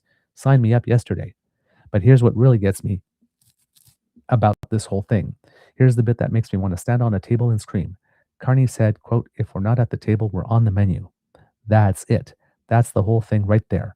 For decades, Australia and Canada have been sitting there going, well, America's our mate. They'll look after us. And then Trump comes along and goes, actually, you're the 51st state, and also here's a 25% tariff. Go fuck yourself. And finally, someone with actual power and credibility is standing up and going, maybe we should have a plan B. No, not plan B, plan A, because relying on a country run by a guy who thinks tariffs are a magic money tree was never a plan. It was a prayer. And prayers don't pay the bills when your biggest trading partner decides you're the enemy this week. He also said something that should be tattooed on every politician's forehead. Quote, when the rules no longer protect you, you must protect yourself. That's not aggression. That's not anti-American. That's just growing up. That's a country looking around and going, oh, we actually need to be able to feed ourselves, fuel ourselves, and defend ourselves, and innovate with asking permission from a bloke who can't spell tariff consistently. And the best part, he did all of this without being a dickhead about it. He talked about Trump with what he called respect but not obsequiousness. He acknowledged Trump was elected democratically. He said Trump is actually more reasonable in private. He was diplomatic without being a doormat. He was firm without being reckless. He was, and I can't believe I'm saying this about a politician, an actual adult. Meanwhile, in Washington, they're trying to figure out how to tariff rain. So yeah, Mark Carney came to Australia, stood in our parliament, and basically said, you and me, mate, you and me, New Zealand, the UK, Europe, Japan, South Korea, we've got more people, more resources, more money, and more legitimacy than the bloke trying to shake us down. Let's act like it. And Australia said, pull up a chair, cousin. About fucking time. That's how one Australian sees it. I can't say that I disagree with that assessment. Thank you, Kid Elaine, for sharing that with us. I'm glad to be able to read that into the record. Now we get a little bit more to the second part of the show, where I'm talking about the potential bad faith that might be going on in our media with regard to words that the Prime Minister is saying. As you know, on this trip, the Prime Minister made a statement really, really early with what's going on in Iran. Yesterday, we talked about that and I came to the conclusion that at first I was wondering if it might be a little too premature because we heard about the bomb that landed on the school, and a lot of people were thinking, oh, well, that statement was definitely made before it was known that the bomb landed on the school, and maybe he would have had something else then. And then he went mum for a few days, and then media was really, really upset about that. He's not taking our questions, but again, keeping in mind that the Prime Minister's first priority is always to protect Canadian interests, probably not a good idea for the Prime Minister to take questions that would be embarrassing about our relationship with India while he's actually in India, standing next to the Prime Minister of India. But he had no problem taking them as soon as he got into Sydney, Australia, right?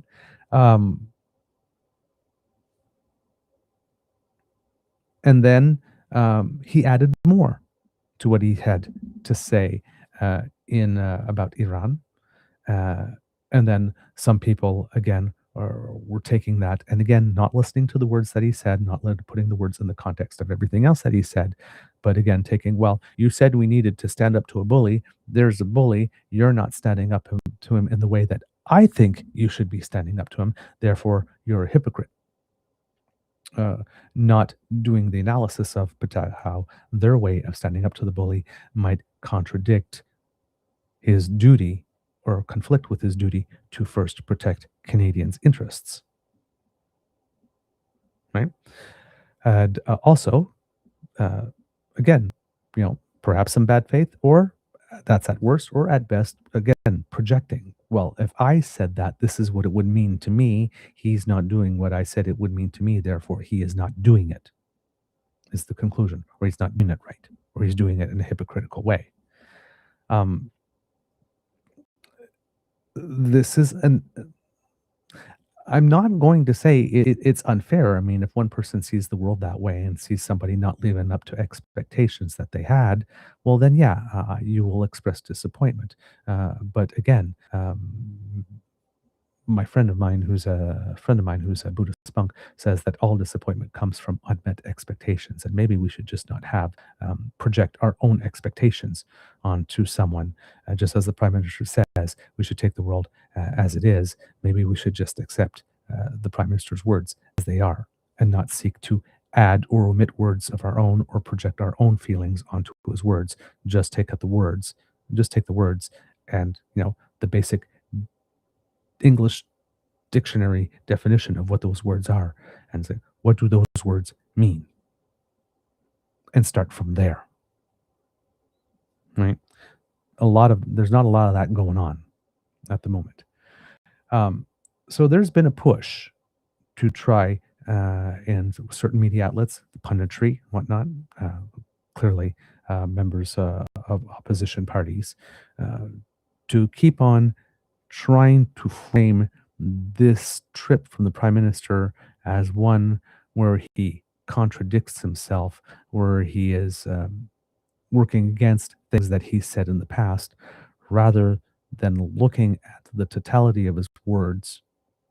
Because understanding the first responsibility to maintain Canada's interests, and two, factoring in that Mark Carney, by trade, is a risk manager, and that probably everything that he is saying, considering how volatile the situation is about managing risk. So if you look at it through a risk management lens, why did he make that statement early? He made that statement early, one say, before there was much information out there that could be a lot more inconvenient when it comes to fleshing out a statement. There would be more. As these things tend to escalate, there will be more to respond to the longer you wait. So saying something early and then going mum to see how things play out maybe was, out of all the options, the one that had the least amount of risk. There's always some risk, right? The accused of being mealy-mouthed, not really taking a stand, or his first statement was being interpreted as he supports the United States action, which I still find really interesting because there is still no clip of him saying, I support the United States bombing the living daylights out of Iran out there, or anything remotely like that. But the words don't get reported, the words get reinterpreted, often in the headlines, right? And we also have to look at the motives of people that are doing the reinterpretation of what he said. You can just say what he said and give us the quote, or you can reinterpret it. then he added more, and people ran with that. And then yesterday, he added yet some more in other instances here. The first one is at the Lowy Institute, so we'll go back to there. And he has asked specifically about the situation in the Middle East and about regime change, and whether or not that is something that he is specifically seeking. So I will bring you back to the Lowy Institute. Just make sure that I've got the right timestamp here for you. All right, I have that. Let's bring it up on the screen. And the person asking the question, can't remember the name of the person, but launches right into it by asking about the Middle East here.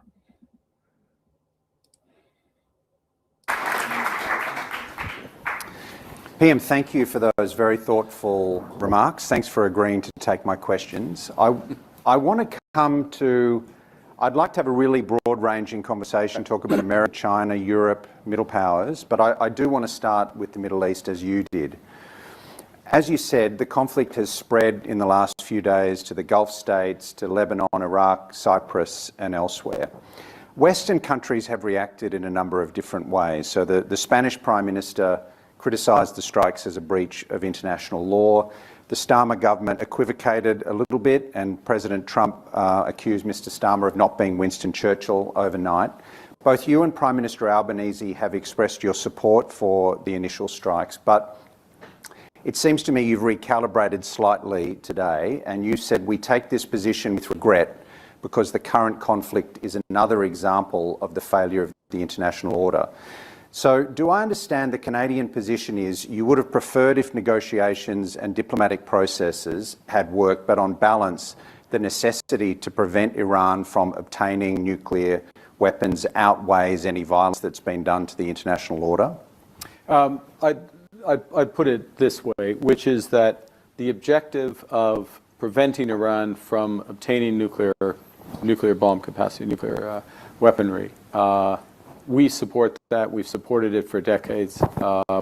And the series of efforts, including military, have not yet yielded the result that is necessary for peace and stability in the Middle East.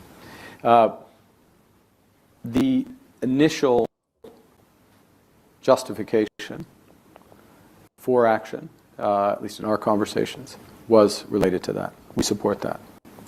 We obviously support at the same time, maybe I should state it, preventing, or ending, I should say, the export of terror through proxies and directly that Iran has been doing for decades.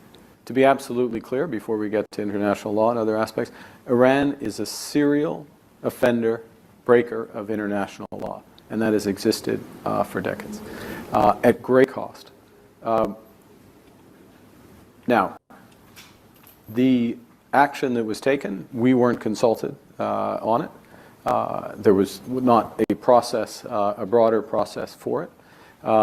It would appear prima facie not to be consistent or to be inconsistent with international law. It's a judgment for others to make. I'm not a lawyer, let alone an international legal expert.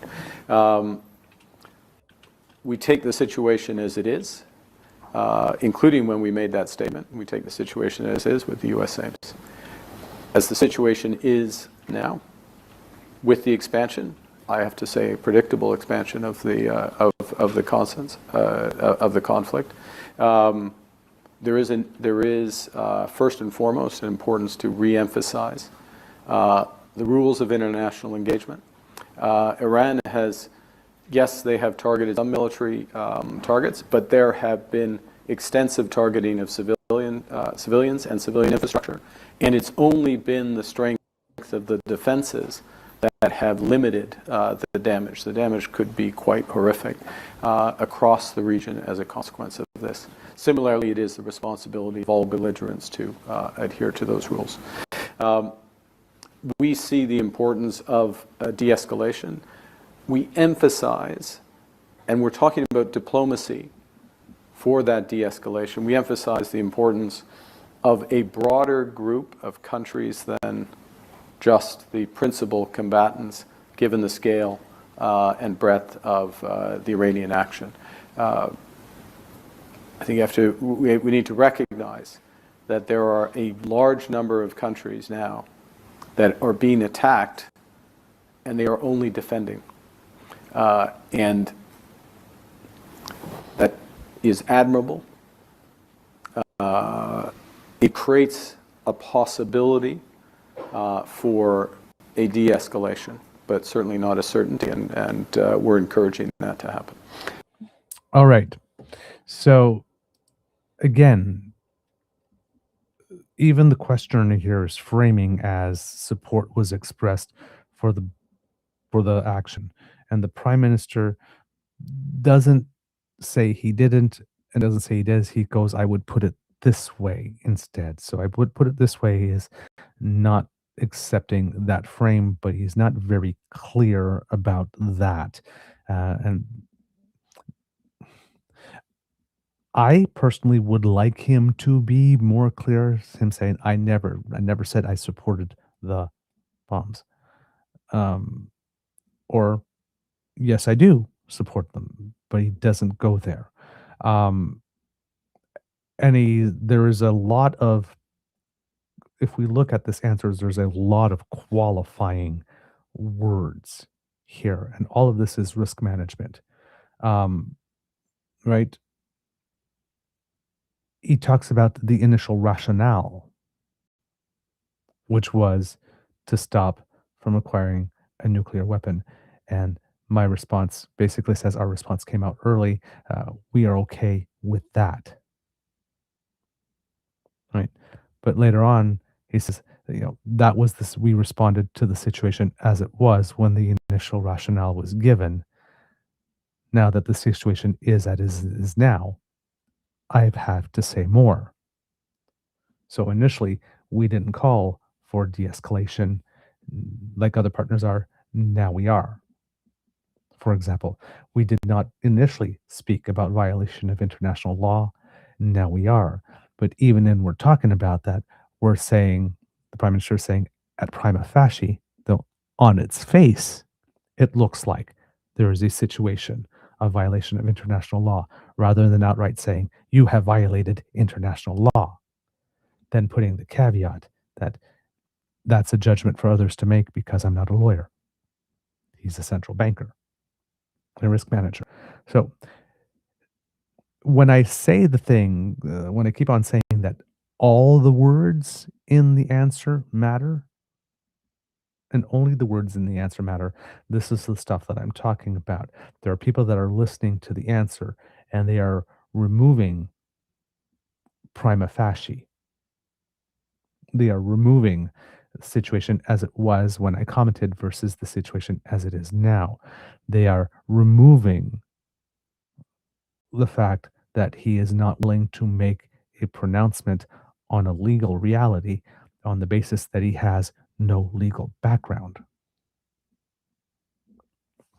All these specific words and terms, which, again, there are a ton of them, which makes the message less clear than it could be, and less satisfying than it could be.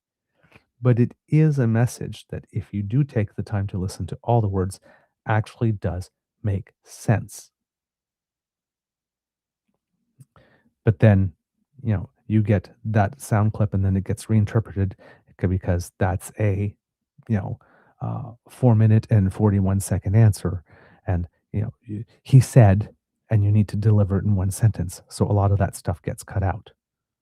And then it becomes, he supported the bombing, or now he's contradicting himself. So all the words matter here. And then he's talking about as well, with regard to de-escalation and the path forward, that all the nations that Iran has retaliated against have now been brought into this. And as they have been brought into this, they now have a seat at the table, and stating that what they are doing is strictly defensive. this, and that they should be commended for their restraint and only reacting in a defensive manner and not counterattacking. It's a message that has noise in it, in that you constantly see the risk manager, you constantly see the person not willing to go all out and make bold pronouncements as statements of fact. There's always a qualifier so as to not, again, poke the bear in the eye, because we're not at the luxury of doing that at the moment, given our trade relationship and our proximity to the United States and what it is that we have at stake. But it is also a statement that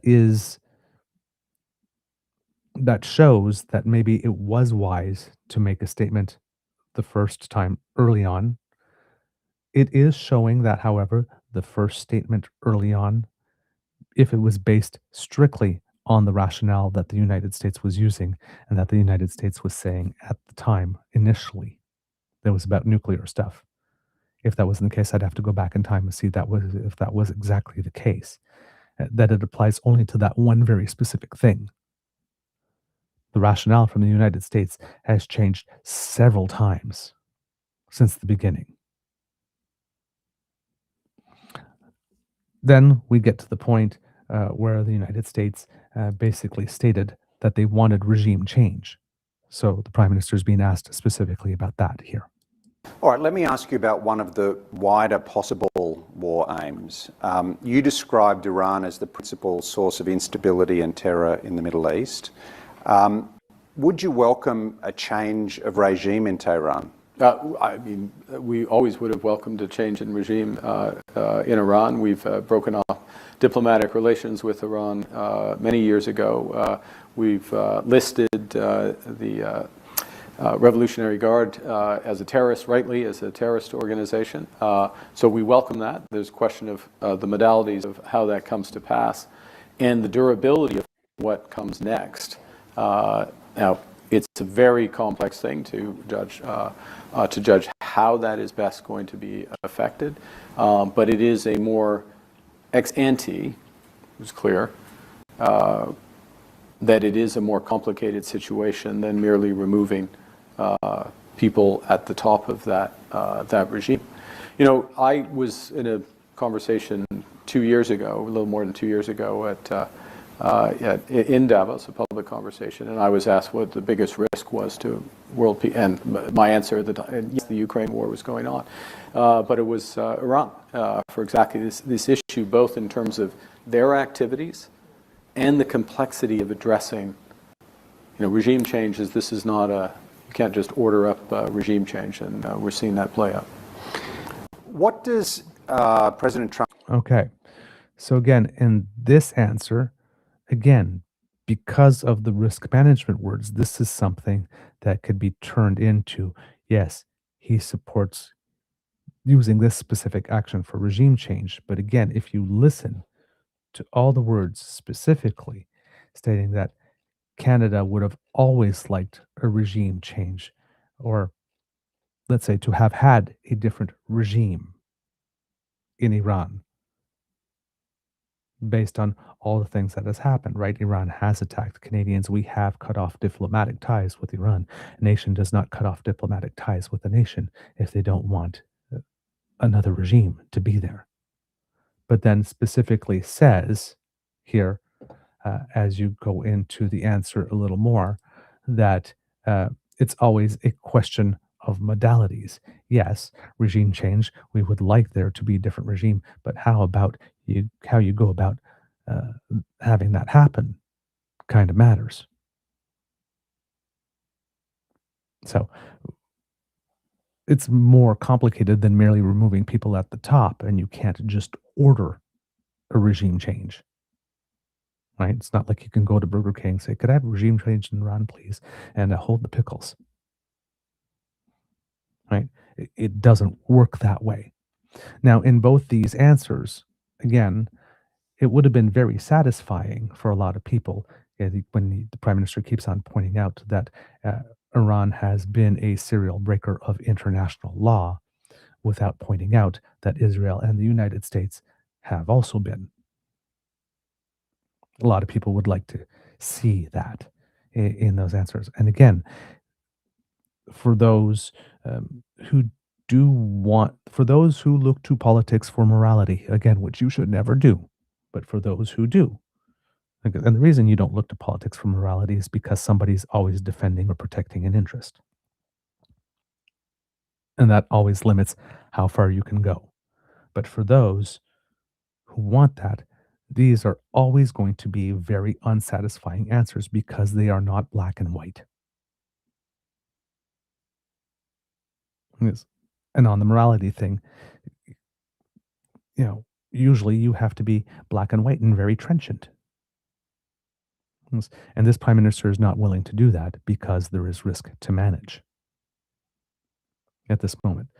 So yes, completely unsatisfying.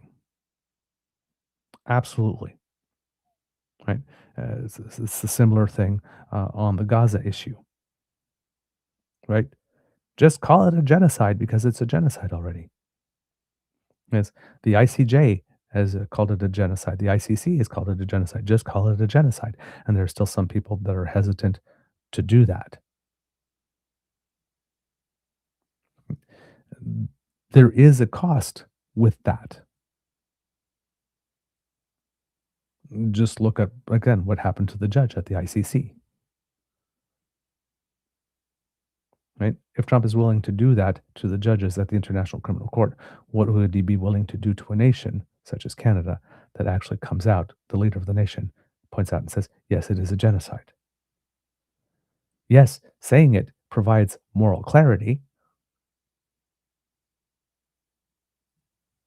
but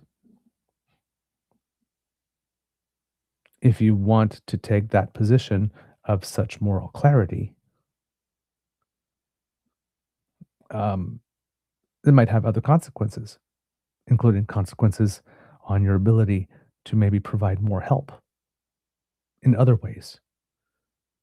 It might block your access, for example, given that Israel and the United States pretty much are controlling the humanitarian aid. If ever there is an opening on humanitarian aid, you might not be able to participate on that, given that you've taken that strong a position. There's always things to end up balancing out.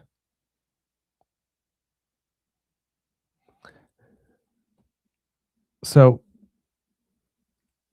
he then goes on to ask specifically about one of the things here that Trump is doing that does provide some additional risk for us.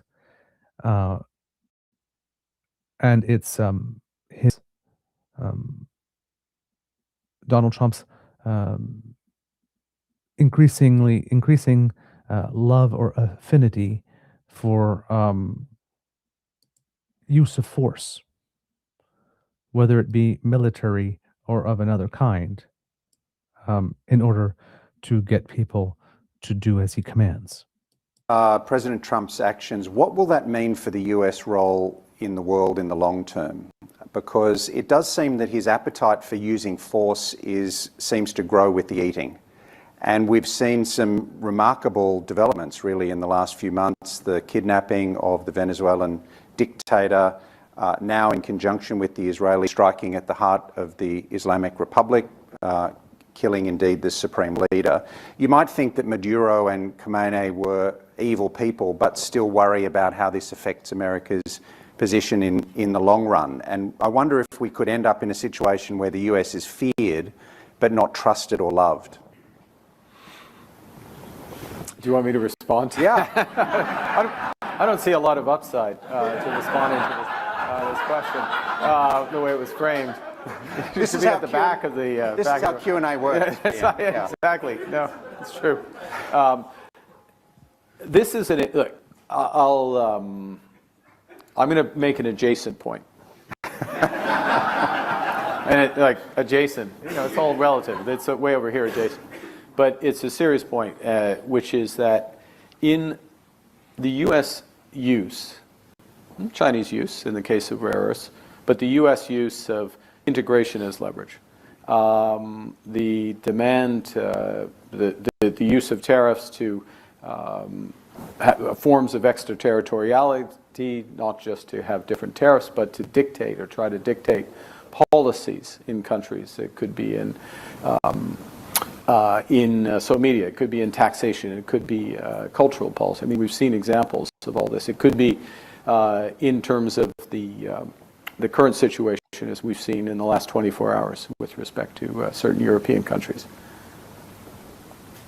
It's a form, particularly the charging for access to the U.S. market, that form, it's monetizing their hegemony, said another way. It's monetizing their current indispensable position in a variety of economic relationships, virtually all economic relationships.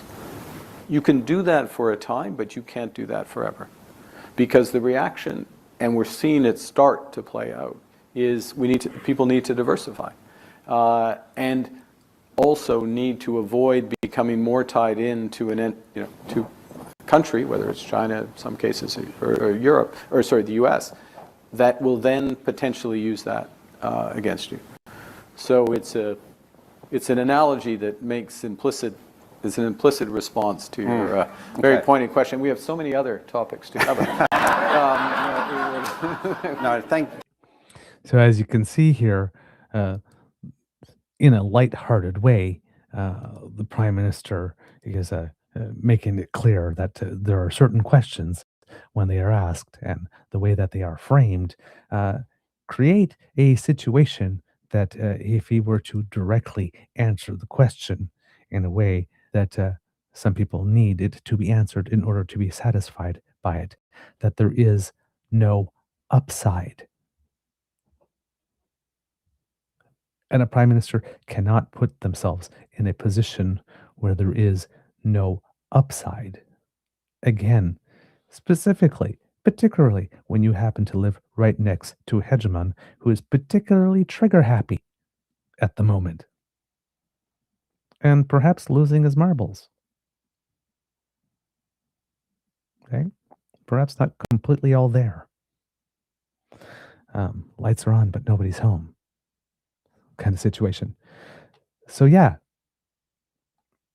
he always has to keep this in mind.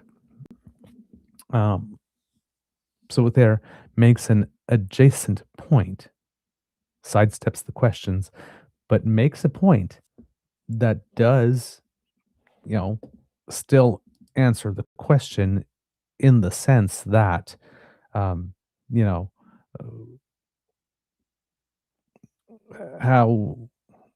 what's life like, or what's life dealing with Trump, or living in a world in which, like I said, his as the questioner put it, his appetite for use of force grows with eating, and talks about an example of that in the form of monetizing the hegemony, that Donald Trump is treating the United States like it is the hottest club, or the hottest nation on earth that everybody wants to get into. And therefore, if you want to trade with the United States, you must stand in line behind the velvet rope and make sure that you pay a cover charge in order to get in. The Board of Peace that had you can be members, but if you want to be members for more than a certain amount of time, just fork over $1 billion.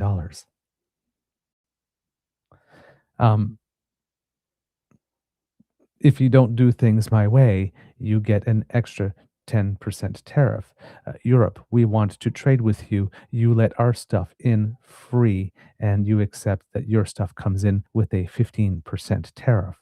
And then, for example, talking about deeper integration and being used against you. Oh, Spain, you do happen to have a U.S. military base there. You must allow us to use it in order to conduct activities that violate the international order. No, we will not do that.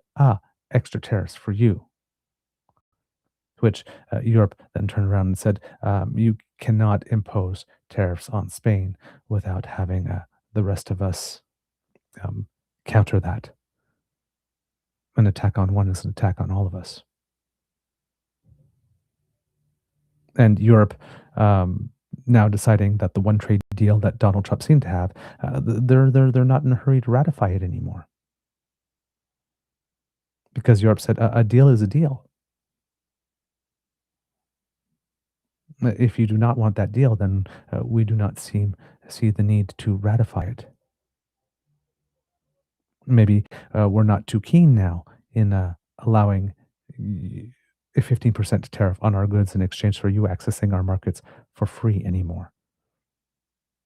Given that you keep on seeming to want to change the deal if people do something that affects your prosciutto thin ego or hurts your fifis today.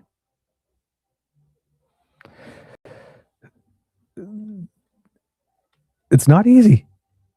I don't envy the guy. I really don't envy the guy. And then yesterday,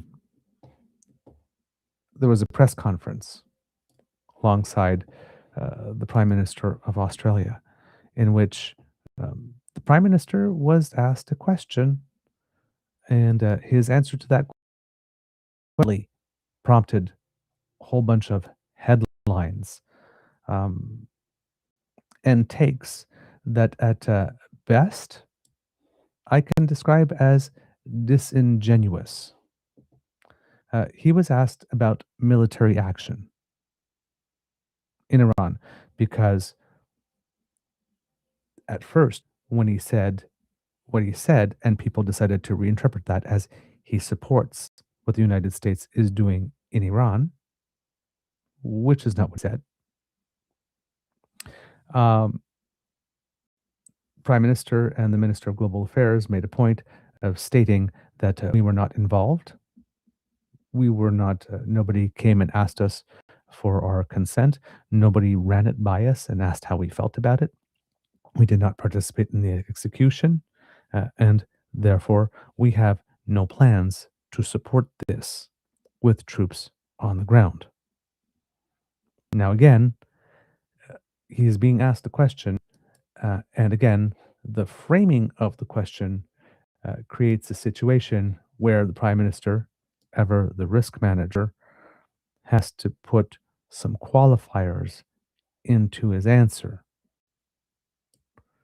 And I want to show you that right now. I'm just making sure I got the right timestamp here. Yes, indeed. So let's bring up the proper screen for you. There we go. So this is the Prime Minister at the press conference. A question for Prime Minister Carney. You've said that Canada will not participate in U.S. military action in Iran. So can you definitively say that's going to remain the case, even if hostilities broaden, escalate, or are prolonged? You've asked a fundamental hypothetical in a conflict that can spread very broadly. Today's events, recent events, point to that. So one can never categorically rule out participation. We will stand by our allies when it makes sense. There's a distinction between the offensive actions that were taken and are being taken by the United States and Israel, that were taken by them without consultation with Canada, with other allies, and we're not party to those actions. But we will always defend Canadians. We will always stand by and defend our allies when called upon. Australia. Prime Minister Carney, given your scepticism about the United States foreign and defence policy and the old world institutions that you've discussed a few times now, is the Five Eyes alliance still a viable operating model? Does it need modernising? I would say that many things, there are many challenges, but there are many things that continue to function very well, and the Five Eyes would be top of that list. All right. So those two questions, right? Very, very, very important. But the manner in which they were framed here very much matters. So, starting with the second one, of course, this is a question, again, that could have no upside for the Prime Minister because the United States is part of the Five Eyes. The Five Eyes is kind of sort of this library where we upload uh, issues, information with regard to intelligence that we fear, that not that we fear, that we feel the other members of the Five Eyes, being the United States, the Australia, New Zealand, the United States, Australia, New Zealand, and the UK, this should be aware of. This- Given that the United States is not particularly trustworthy and reliable, do you still have confidence in the Five Eyes? That's the subtext of the question, which leads the Prime Minister an opening to say, oh, well, yeah, the Five Eyes is really crap. We can't rely on it anymore. Because why? Which prompts the natural follow-up question, why? Well, because the United States is no longer reliable. Whoops, you just poked the bear in the eye. Boom, there's retaliation. Right? So again, it's like, even though we all know that the Five Eyes is probably not as reliable, or at least one of the Five Eyes is not as reliable, with the other four being quite reliable, there probably have been changes in what the four other members decide to upload to that library. There probably is more selectivity, more discrimination in what it is, more discernment being applied. But we're not going to go out and announce that publicly and say it's all their fault, because nothing good could come of that. So, there's certain things we need to work on, but that's one of the things that is still one of the things that's still working well. Always managing the risk in this case. Now, with regard to the question that has had a lot of media reinterpret the answer, want to make sure here that we get the question. So, because the answer is quoted, but the question never is.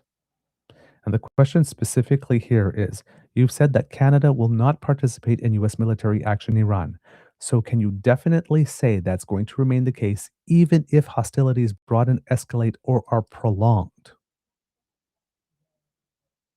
Now, you saw the Prime Minister had to pause before he was answering that and said, you're asking a fundamental hypothetical question here. And usually politicians refuse to say that's a hypothetical question. I won't answer that. Right? And then he says, you're asking a fundamental hypothetical question in a conflict that can spread very broadly. And today's events or recent events point to that, the fact that it can develop relatively broadly. And then he goes, given that framing, one can never categorically rule out participation. So, in other words, if the situation developed broadly in such a way that one of our allies was threatened, or Canadians were threatened, or Canadian interests specifically were threatened, and we had to go in and defend that, then yes, there might be cause for which we would have to get involved militarily. But would it be in support of the US or Israel's objectives, or would it be to specifically defend our interests? We will stand by our allies when it makes sense. There's a distinction between the offensive actions that were taken and are being taken by the United States and Israel, that were taken with them without consultation with Canada and with other allies. Because we're not a party to those actions, but we will always defend Canadians. We will always stand by and defend our allies when called upon.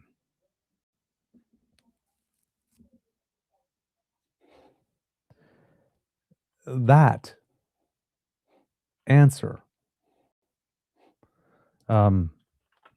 got turned into that very specific answer that says, basically, there was a situation in which Canadians needed to be defended or our allies needed to be defended outside of these actions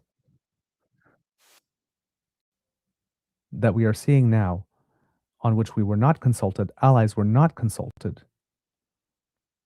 actions with which we are making a clear distinction between those and actions that would put Canadians or our allies at risk. CTV turned that to Carney will not rule out. PM Carney says Canada military participation in Middle East war can't be ruled out. Now, if you didn't hear all of that answer with all the caveats and clearly understand that it's about going in if needed, if the situation calls for it, if Canadians were at risk, if Canadian interests were at risk, or some of our allies were at risk in a manner distinct from the actions that are taking place on which nobody was consulted. Well, when you read Canada's military participation in the Middle East war cannot be ruled out, specifically when he said before, we will not be participating. Well, it looks like he's tied his own shoelaces and stood over his own feet now, does it? It is a very disingenuous reinterpretation of what actually was said. And people have run with this, right? You have Stuart Benson from the Hill Times going, it's illegal, we regret supporting it, but we may still participate. That is not at all what the Prime Minister has said. Again, if you use only the words and you are using if you're using a good faith analysis. We have Michael Chong, who at one point used to be one of the good ones. Prime Minister Carney continues to demonstrate a worrying trend, running away from accountability and refusing to answer questions. The PM, his ministers, and his officials continue to contradict themselves on India and Iran, and the PM refuses to clarify what the government's position actually is. If you're paying attention to all the words, the position is actually rather clear. On India last week, a Carney government official said India is no longer meddling and conducting foreign interference activities, transnational repression, or violence in Canada. This week, CSIS said the opposite, that India is still one of the main perpetrators of foreign interference and espionage activities in Canada. None of these things are the PM and his ministers, or his officials.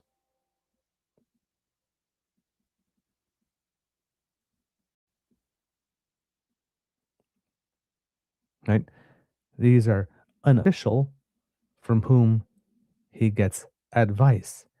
CSIS is an arm's-length government body that gives the Prime Minister advice but does not give the Prime Minister instruction.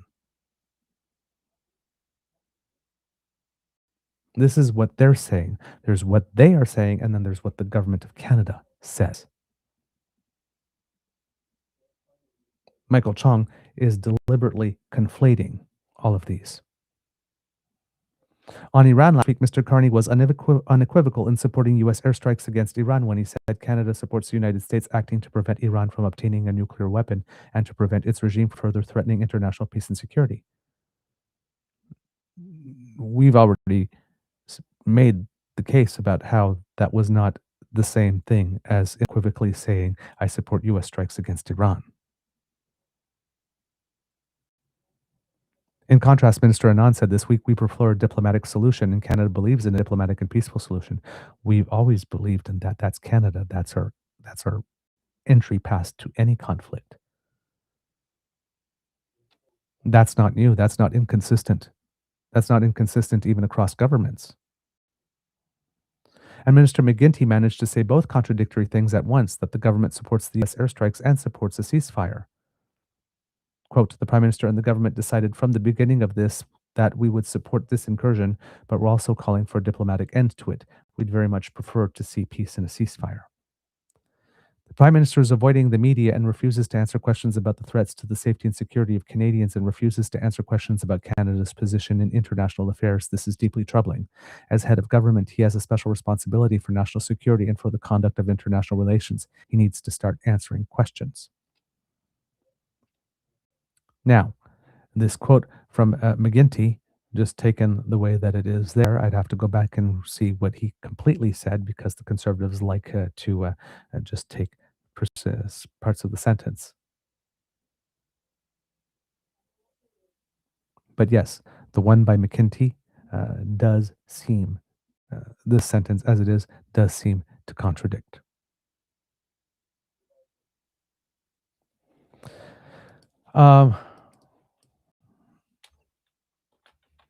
Melissa Landsman.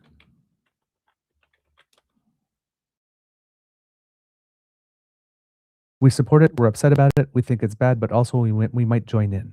PM Mark Carney the last 72 hours. Not exactly what he said. I wonder what Canada's official position on Iran will be tomorrow, or India, or China, or really anything else. Says the deputy leader of the party, who's led by a man who's on his 126,572nd makeover or tonal shift.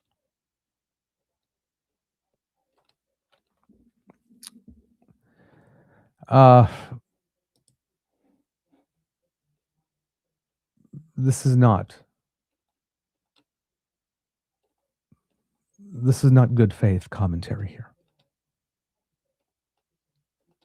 This is people looking at someone that does practice risk management, that is very seized with the task of ensuring that Canada's interests are always first protected, then waiting for a moment where you exercise risk management and then go, aha, gotcha. And then reinterpreting the words to give them new meaning. Does anyone really believe that Mark Carney, given his background and the success he's had with his career, that confused or unable to take a position that is clear, as they make him out to be? And how you have seen him go about doing the business of being Prime Minister? Is that the sense you get?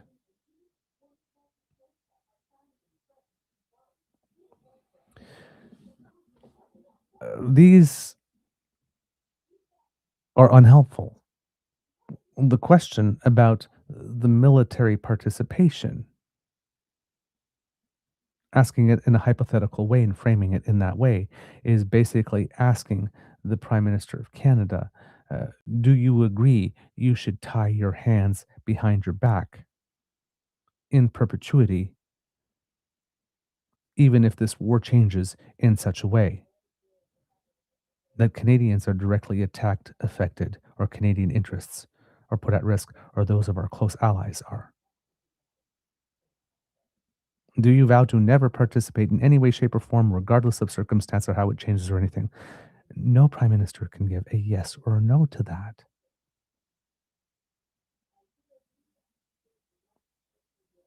Because if you say, no, we will never participate no matter what, and something happens, like Iran, through its proxies, commit a major act of terrorism on our soil, here.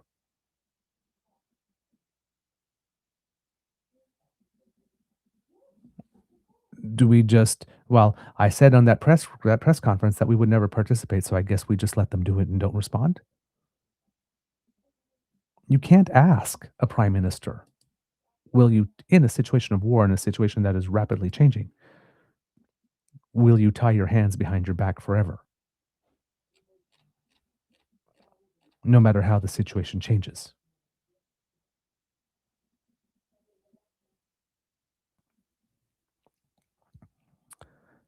This is not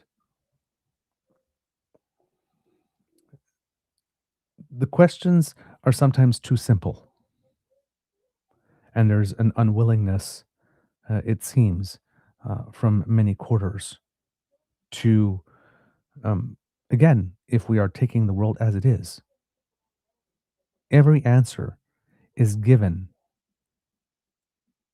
at the time that it is asked with the knowledge of things on the ground as they are when it's answered. When Prime Minister Carney released that first statement very early on and answered that question about us participating, a lot of things changed.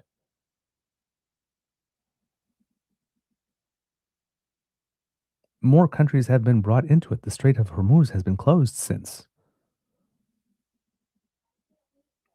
that first reaction. A bomb was dropped on a school.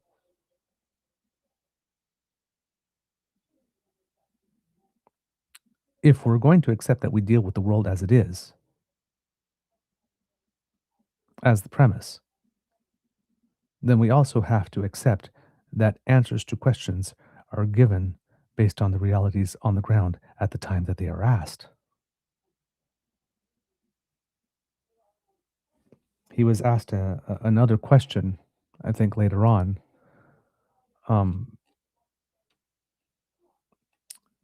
about, I believe it is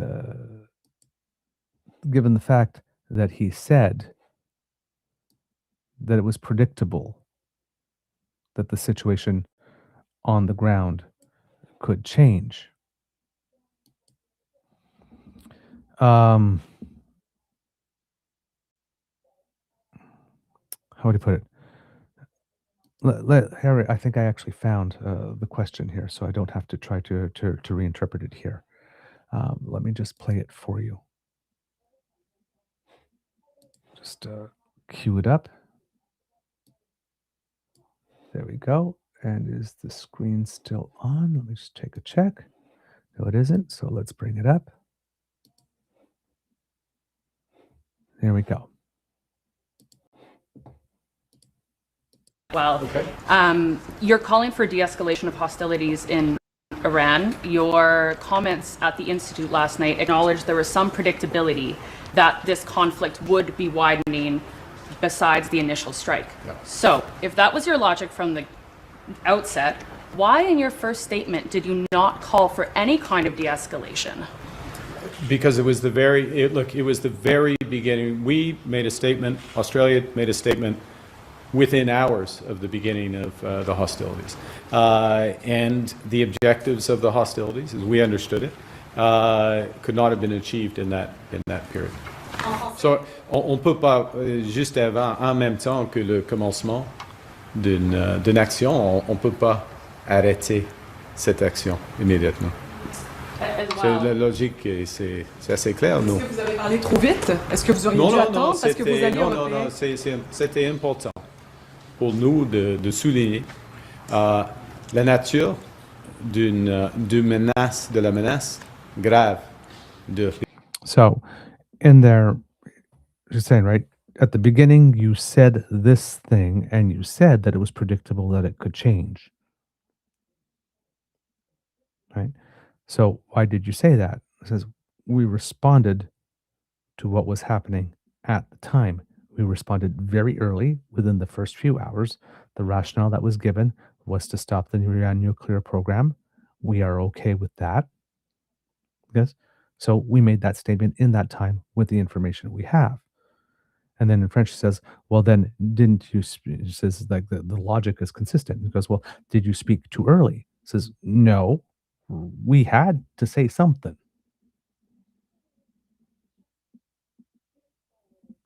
Right? So again, the Prime Minister had to make a choice between saying something early or waiting. The Prime Minister chose to say something on behalf of the government of Canada early.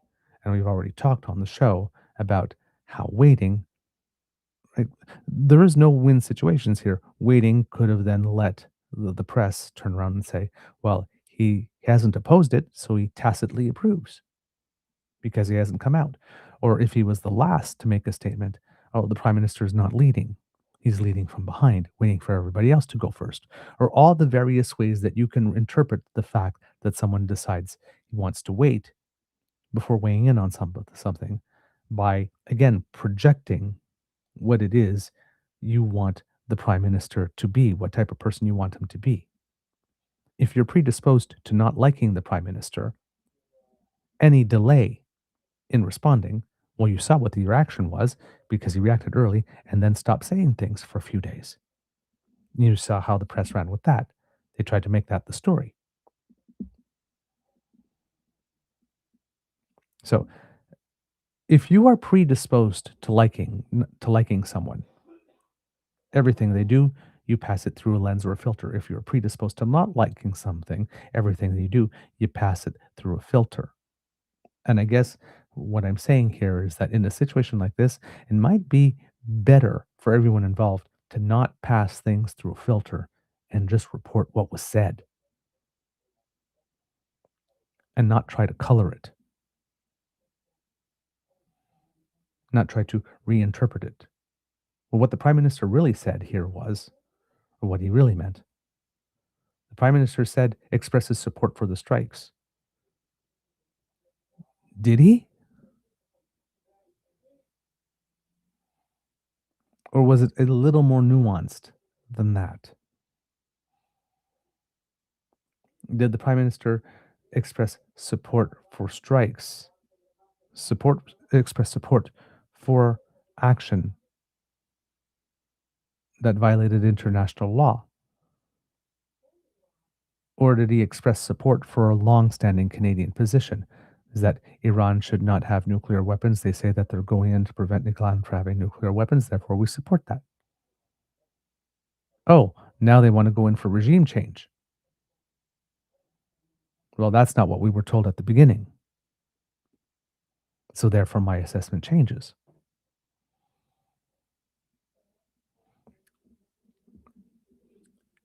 A lot of this depends on how much grace you're willing to give someone.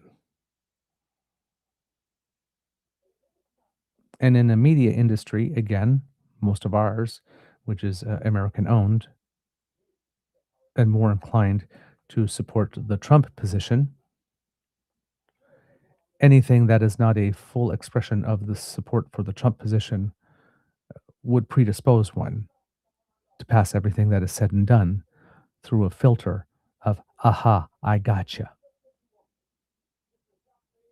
Aha, you're a hypocrite. Aha, you're inconsistent. Aha, you are not logical. Let's continue with this. I think it goes on a little more in French before the Prime Minister goes back to English. En ce qui concerne leurs efforts d'avoir des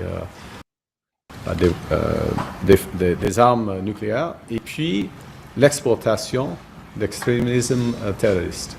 Mais vos alliés européens ont quand même appelé à la désescalade, au respect du droit international. Pourquoi vous l'avez pas fait? Parce que nous sommes souverains, on fait des décisions nous-mêmes. So basically, again, stating that it was in the context specifically of Iran acquiring a nuclear weapon and exporting terrorism. It says, yeah, but many of your allies asked for de-escalation right away. Why didn't you do it? It says, well, because we're a sovereign country and we make decisions for ourselves. Our pronouncements were probably made also before theirs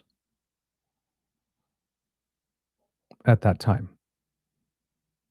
But Prime Minister, how can you have it both ways? How can you say you initially, I understand your first statement you said was made in hours, but you also said there was some predictability. You knew this was going to widen. So how can you have it both ways?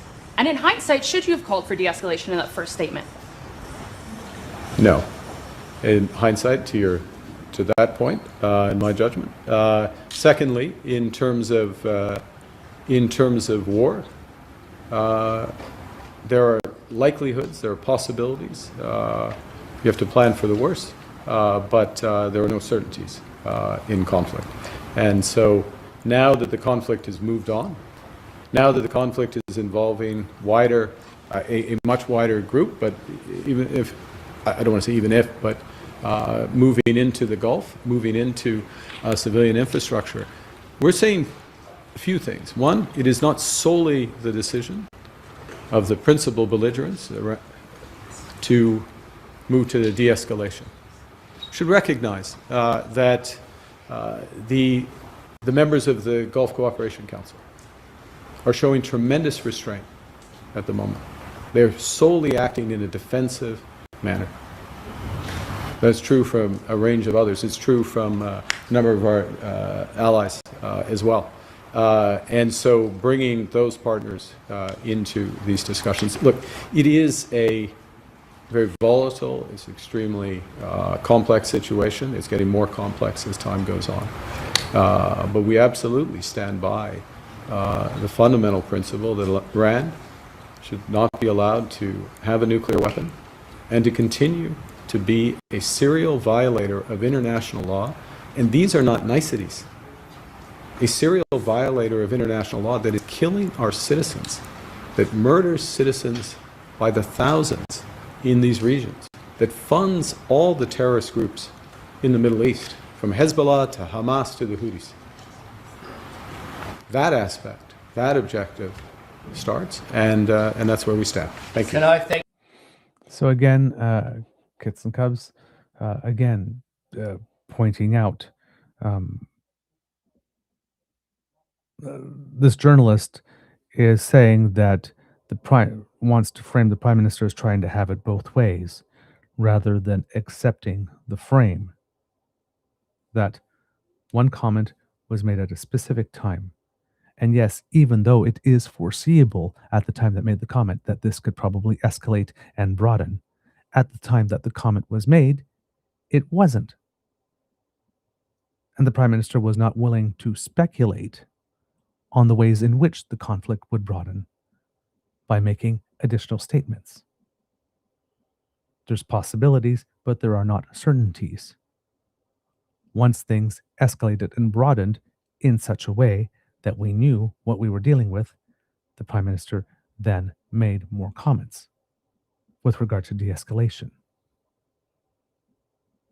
And when challenged on whether or not he should have asked for de-escalation sooner, you can see he didn't need to think about that one, because he is very clear in his thinking. A lot of people want to make it clear, want to create the case that he's jumbled inside and doesn't know what he believes, doesn't know what he stands for. You can't say a no that rapidly to the question, should have you called for de-escalation earlier, if you are jumbled in your reasoning and you do not know what you stand for. But the concept of take the world as it is, in this particular case, given the volatility of the situation, based on what the Prime Minister is saying here, is we're taking the world as it is in each moment, specifically. We're not trying to get ahead of the moment. We plan for the worst, because, again, that's good risk management. But you do not make a statement of policy or a statement of fact based on something that hasn't happened yet. Especially if you're not certain yet whether or not it is going to happen. These are not concepts that are difficult to understand if you're willing to give someone the grace that they are walking a tightrope and are dealing with a situation that is very volatile, that changes rapidly, and a situation in which there's a lot of disinformation, misinformation circulating, information that you need to wait to be verified before you make a decision, and that what you are going to say evolves as the situation evolves. An evolution in position as a situation evolves, particularly one as volatile as this, is not necessarily hypocritical or trying to have it both ways. It's reflecting the reality that exists at the moment that the question is asked. Not before and not after.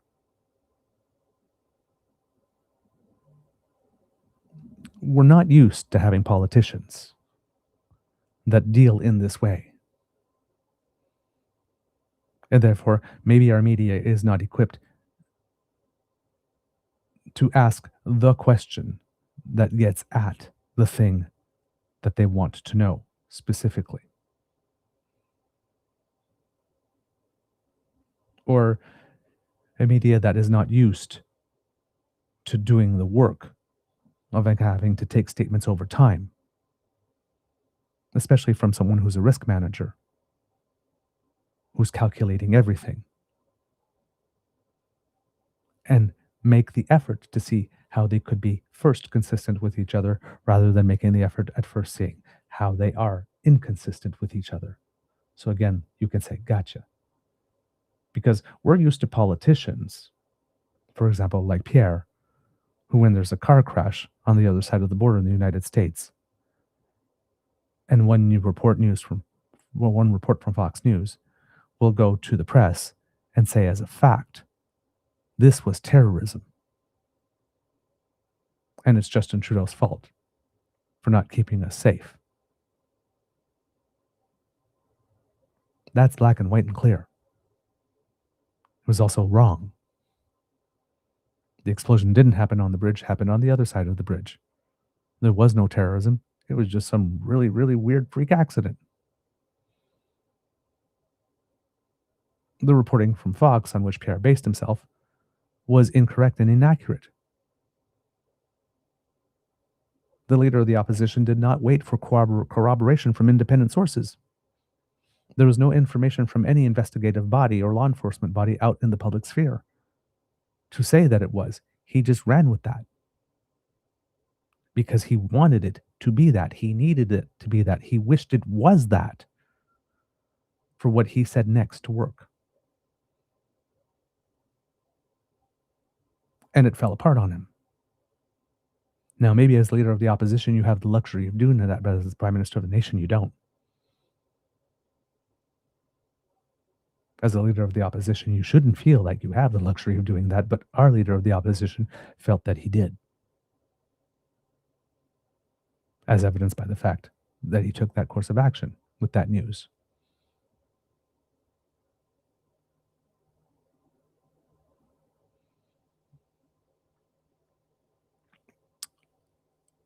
Perhaps our Prime Minister is a little too pedantic in wanting to be absolutely precise.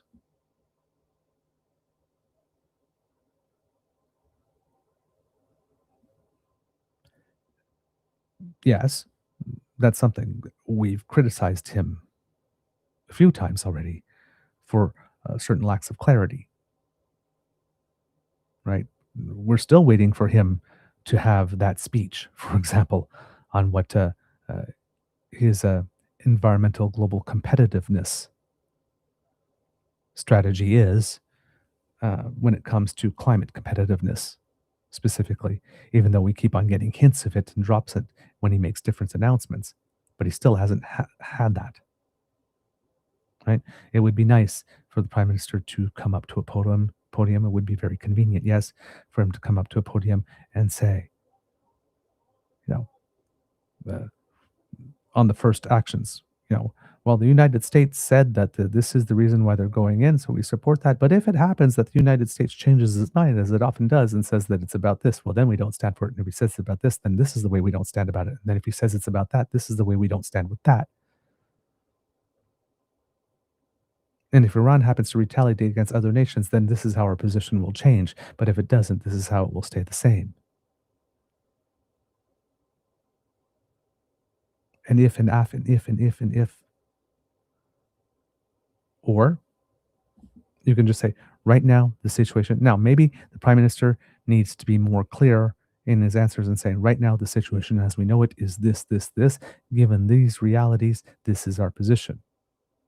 Should these realities change or prove to be different, be proven to not be so later, then obviously we will revise our original statement. Maybe he needs to say that. Maybe he doesn't. Maybe he should not assume that everybody understands that and takes that as a given. Perhaps that's where the comms could be a little clearer. But we should also be able to expect of our media and our pundits and our MPs, even if they're on the opposition side, to show a little bit of grace.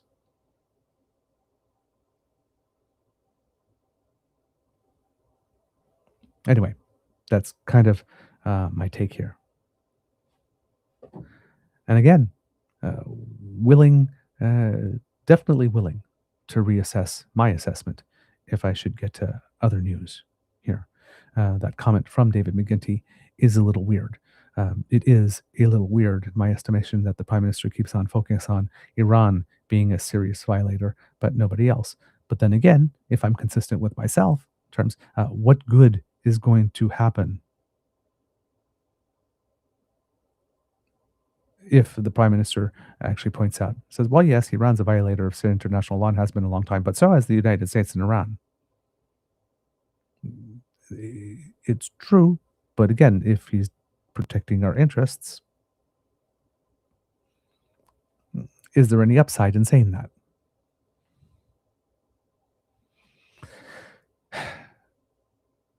Again, just early words of wisdom. Do not look to politics for morality. All disappointment comes from unmet expectation, and this is a guaranteed way to be disappointed. It's probably just best to assume that things are going to change a lot, given how things are going to change. And if we stop looking at disagreement necessarily equals either treason or hypocrisy, and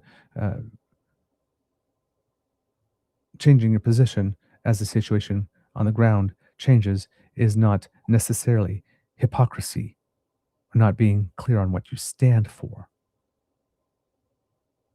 If it could potentially mean something else. If we just start with that, maybe we would have some better coverage and better analysis of what's going on the ground. But if you're just waiting there for someone to F up so that you could put the label hypocrite or unprepared or disingenuous on it, inconsistent, and run with that as your headline because it generates clicks, you're probably not doing what needs to be done here to ensure that the population is well informed. So communication-wise, there's probably something better that all sides can do on their messaging. But again, as I keep on listening to the Prime Minister, and being very consciously aware of the tightrope that he is walking, I am not seeing the inconsistency.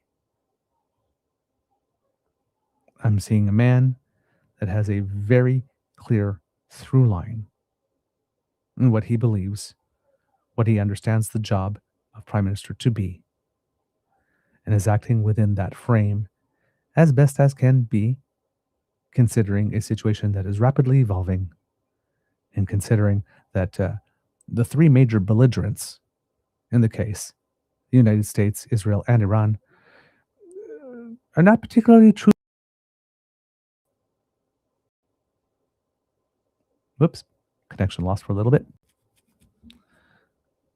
So when you're in a situation that has become kinetic and all the players involved in it are not particularly reliable or trustworthy in what they have to say, and all three of them feel that the conventions of international law do not apply to them,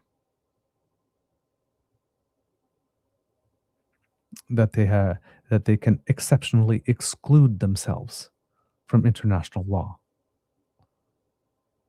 and still be moral, ethical, and sanctimonious about what the other guy is doing.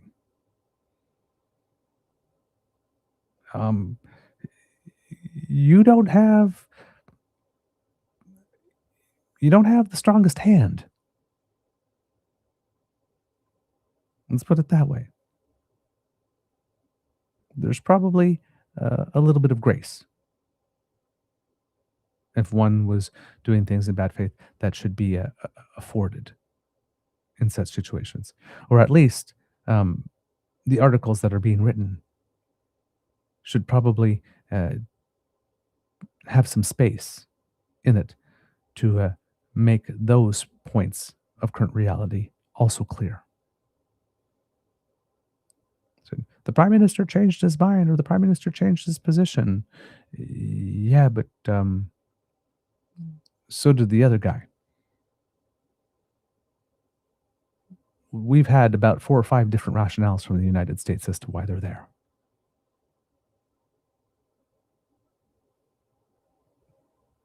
That should probably be in the articles too. That they have a tendency to lie and make shit up should probably be in those articles too. But they're not. You either tell the full story or you don't.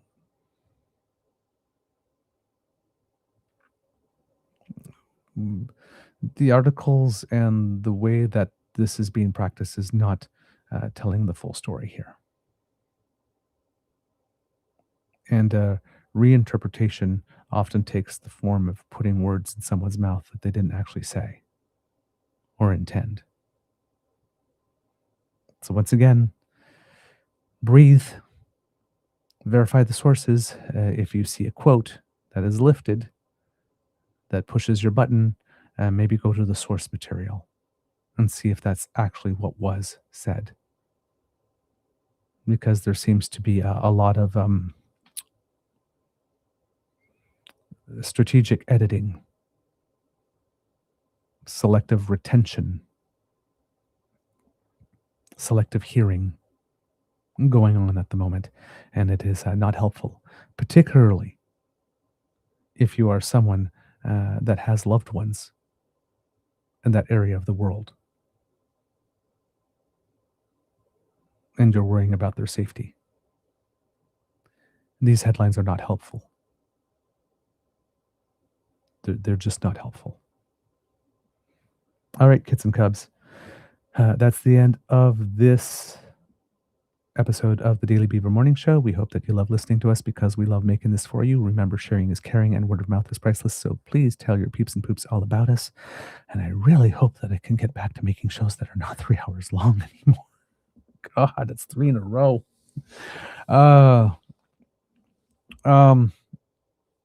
Geez, I keep on coming in with the intent to do 2, but there's just so much damn material. And I didn't even bring you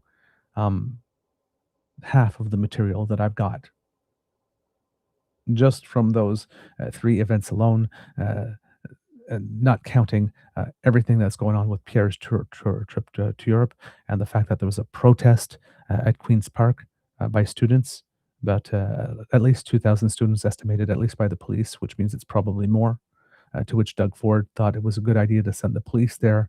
And there's some video of one police officer actually grabbing a skateboard and hitting a student across the, I'm going to guess across the face with it rather hard.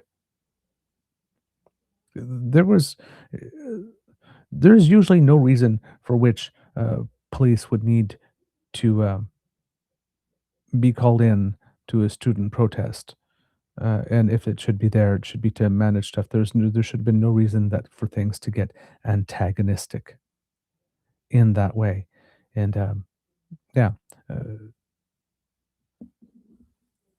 but it's happening, and I don't think that this is something that is going to look good on him anytime soon. The way that he chose to use the police to deal with that protest is probably not going to age well for him. But you have students there basically saying we are entitled to a future, and they had there's this clip of this MP, I think, from the Windsor area saying, I had a student loan too, and I paid it off in a couple of months, and I don't understand. It's like, no, you didn't. You didn't. If you had a student loan of the size that people that have their grants completely removed will have, you did not pay it off in a couple of months because you found a job. it takes years. And say, well, there's a pot of money and the pot of money will be empty. It's like the pot of money is not empty. You just announced you had $2 billion for a damn conference center. You've got money for a tunnel. You've got money to fund post-secondary education with grants, especially since that money is probably going to be coming back to you once people have a higher level education and are going to be higher earners and pay more in taxes as a result. It's not that the pot of money is dry, it's that you won't spend the money on the kids. You'll spend money on police to show up at a kid's protest when they're protesting for their future. But you won't actually just fund their future.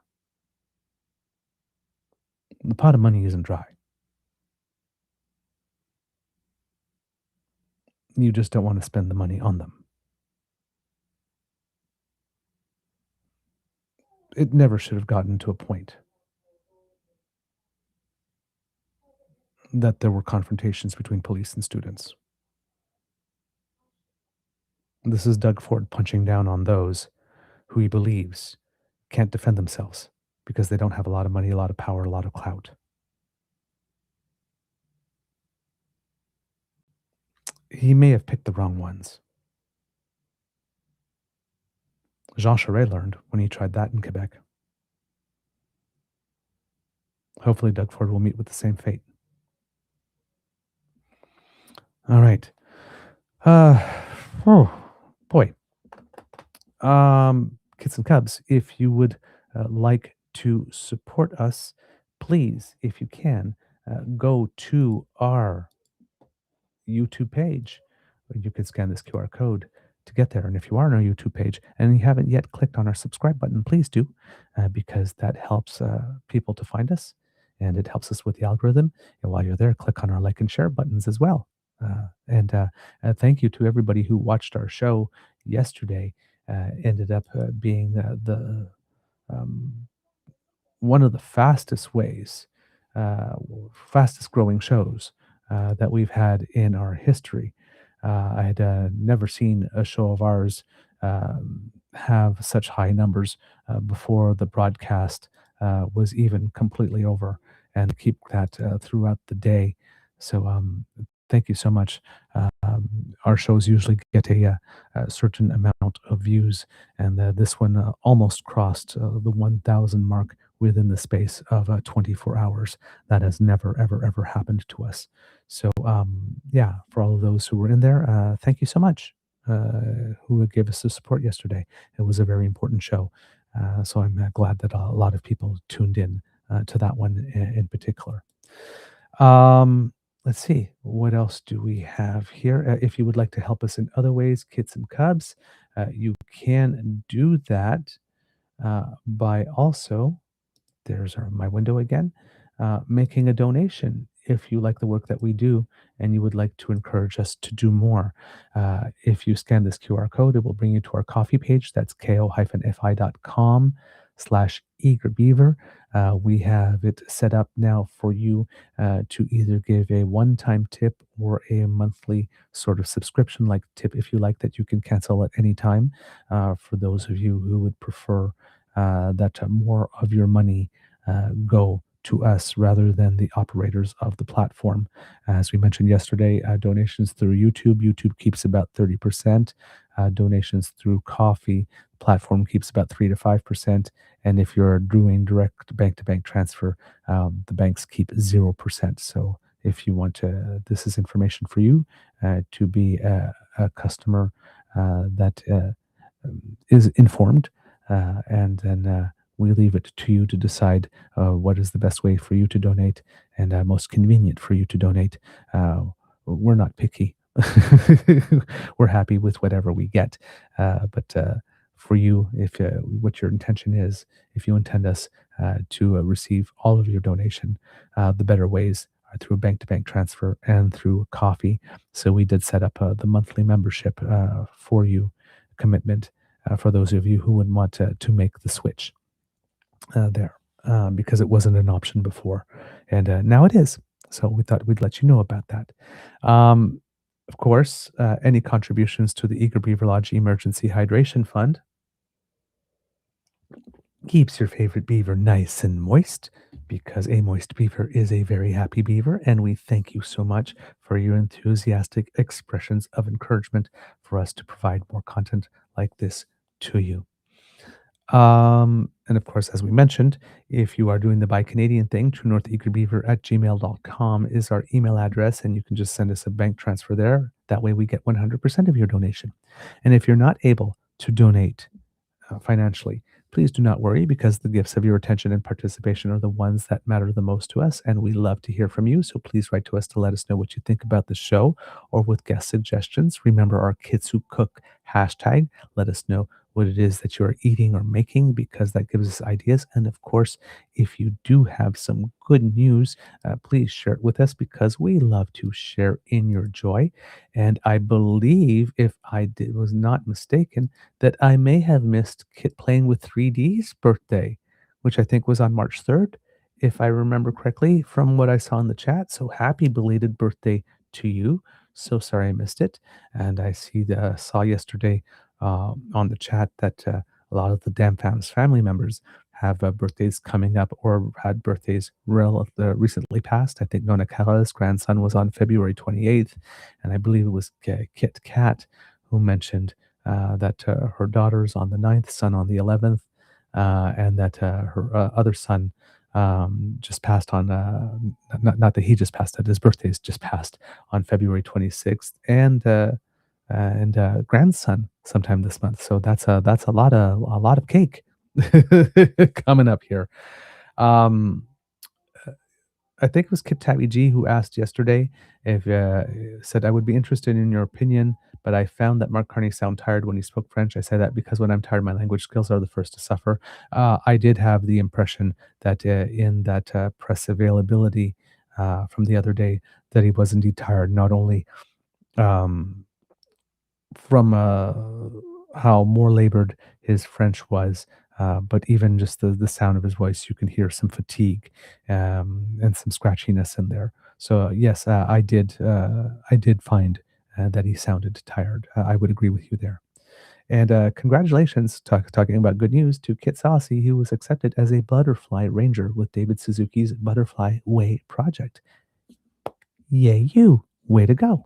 You might have to tell us a little bit more about what that means, but that sounds like it's a very good thing to have been accepted to do. Okay, Kits and Cubs, because democracy is something that you do, remember that we have the public consultation for Alto Train going on, and you might want to participate in that. That goes on till March 29th. So if the high-speed rail project is something that is of interest to you, and you would like to make your opinions known, for example, if you have any environmental concerns or any concerns about where the train is going to pass or not going to pass, pardon me, my nose is a little itchy. There you go. You might want to participate in that. And of course, Kits and Cubs, House of Commons, rcommons.ca, petition E7148, that would call upon the House to make it such that the leader of the opposition should obtain his NSCOP level security clearance. That would probably be a very, very good idea. So please go there and sign that petition. We are now at, if we're going to take a look, total, please. What does it say? I believe it says 38,426 signatures at the moment. So please add yours and share it widely to get as many people signing as possible. It is open until April 7th, 2026. And hopefully we can get more signatures on that. And my prediction that this could potentially become the highest signed petition in Canadian history is definitely not going to materialize with the way that it started. I thought it was just going to keep up with that momentum all the way through. But unfortunately, it did not. After the first initial news articles that came out that brought a lot of attention to it, the signatures have indeed started to slow down, unfortunately. But hopefully, if we spread it around, we can pump it back up within our own circles of influence there. All right. Words of wisdom gave them to you already, so I will not repeat them. Kids and cubs, it could be a tough world out there, so please be kind to and gentle with yourself. And I'm going to ask you to help me cue the cog. And I did find more information on the space launch capacity that I will bring to you, kids and cubs, when we come back from the credits. So at the count of three, 1, 2, 3, let me hear it. Ooh, yes, I like that. I like it very much. I like it like that, yeah, baby. Mm. I like it like that. Here's a little cock-a-doodle-doo for you.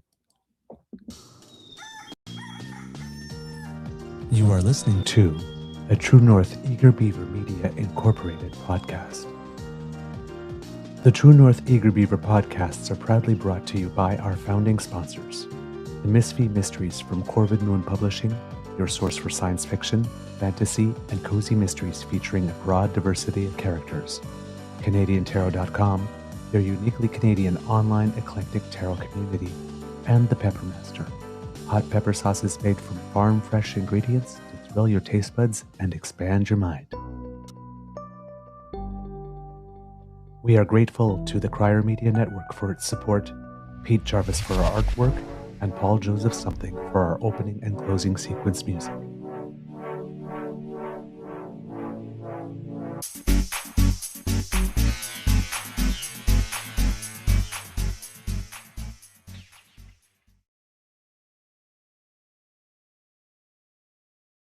Yeah, there we go. Now I'm back.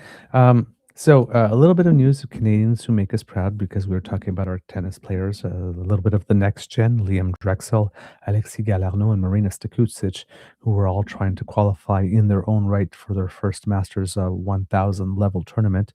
Liam Drexel, unfortunately, lost in the first round of qualifications, but Alexis Galarneau and Marina Stakucic both made it out of qualifications to participate in the first round of the Indian Wells tournament. Unfortunately, both of them lost their first round matches, but the fact that they were able to get there, it means that they're playing like players that are about to top 64 in the world-ish at the moment, despite having lower rankings. So hopefully that's a sign of more good things to come for them in that. And today, Denis Shapovalov won his first round match at the tournament. Bianca Andreescu lost her second match back on the WTA tour after playing a little bit on the ITF circuit to build up her confidence. Won the first set in a tiebreaker, but then either her opponent figured it out or she didn't have the stamina to get through the rest of it because she lost the next two sets 6-0 and 6-1 rather easily. So, but hopefully, again, the path back from repeated injuries is always a little trickier. So hopefully she'll take the positive from that and build on that. About the space launch capability in Canada, it would seem that there's not one but two companies that are involved in this. So I was talking about the one in Newfoundland and Labrador, but there's also one out of Nova Scotia. So this is according to Glenn MacDonald of the Chronicle Herald, and this was published February 27th, so not that long ago. It's not exactly a space race between Cold War rivals, but two private spaceports on the East Coast are vying to host the first orbital rocket launch from Canadian soil. Owners of Maritime Launch Service Incorporated Spaceport Nova Scotia and Nordspace Atlantic Spaceport Complex in Newfoundland and Labrador insists it's not a competition to blast off first. In fact, Stephen Mathieu, the founder and chief executive officer of Maritime Launch Services, or MLS, is not interested in being first. He's simply thrilled to see the domestic space industry supported. In the 2025 federal budget, Prime Minister Mark Carney pledged $182.6 million over 3 years to support sovereign space launch capability. Quote, "We're delighted that the federal government is getting behind spaceports," said Mathieu, a former NASA contractor originally from New Mexico who's now based out of Halifax. Quote, "I don't think there's a race because there's plenty of market out there for satellite clients to put their stuff into orbit." Spaceports charge satellite companies for launch services and facility use similar to how airports charge airlines. Despite his enthusiasm about being on the cusp of a new Canadian industry, Mathieu knows better than to rush things. He's traveled the long road, getting the necessary permissions and building the needed relationships to reach this point. Quote, I have 35 years in the industry going back to my days with NASA on the space shuttle program, and you must do it right, he said. You can't cut corners in the rocket industry or bad things will happen. You have to do it measured, you have to do it right, and do it safely. It's not something that's super simple. At the end of the day, rockets are hard, and we respect that. The spaceport in northeastern Nova Scotia supported 2 suborbital flights in 2025. A group of York University students launched a small rocket in July, and T-Minus Engineering of the Netherlands held a second suborbital launch demonstration in November. Quote, the November launch really was a great team-building exercise for all the regulatory bodies, Transport Canada, NAV Canada, the RCMP, the Fire Department, Emergency Services, my team, and the rocket team, all kind of collaborating to make it happen. Ontario-based NordSpace, meanwhile, cleared a hurdle last month when its spaceport on Newfoundland's south coast was conditionally released from environmental assessment. The company, which attempted several times to launch a suborbital rocket from a temporary site between late August and September but failed to get off the ground due to technical issues, hopes to make its inaugural suborbital launch in March. So that's the information I was looking for. NordSpace said it has learned valuable lessons from each scratched mission. Quote, for me, this has been a journey over 30 years, and I've had so many ups and downs and disappointments far larger than this, Rahul Goel, Chief Executive Officer and Founder, said in January. To me, this is just another tiny little bump. For us, it's just a test. We had certain metrics for the test, and we exceeded all of those. The launch itself would have been great, and we'll get it done. MLS plans 2 more suborbital flights this year, possibly paving the way for Canada's first sovereign orbital launch, which Mathieu is eyeing for 2027. The momentum over the last year has been phenomenal, he said. The journey didn't start out that way. MLS had originally planned to launch Ukrainian-built rockets into space, but Russia's invasion of Ukraine put an end to that, forcing the company to shift to an airport model to accommodate rockets at a smaller scale than the projectiles from the Ukraine. Quote, the original plan ran into every sort of geopolitical problem, whether it was COVID or the war in Ukraine, Mathieu said. And then with the US election a year ago, that dynamic has really made it important for Canadians to see that they have the ability to put their own satellites into orbit themselves, instead of depending on somebody that may not be dependable. The profit and loss model on this thing is certainly attractive, much like an airport. In 2021, it was announced that MLS would raise $200 million in capital to make the spaceport operational. Anticipated construction costs were scaled back with the pivot to an airport model. Quote, the cost is probably half of that, Mathieu said. In November, MLS joined forces with MDA Space, the Canadian space technology company that invested $10 million in equity, joined the board of directors, and thus became an operational partner. A month earlier, Export Development Canada, a national export credit agency, provided a $10 million loan to accelerate launchpad and infrastructure development. MLS received a conditional $12.9 million contribution from the feds through the Strategic Innovation Fund, and in 2023, the province approved a tax credit worth roughly $13.2 million. Right now, the launch site on the rugged, windswept coastal landscape near the community of Canso consists of a small concrete pad and a gravel road that leads to it. Mathieu said construction of the infrastructure, including the control center and integration test facility, is expected to begin next month. Quote, there are a whole lot of facilities to get ready, he said. So there you go, kits and cubs. That gives you a little bit of an idea about that. And I believe that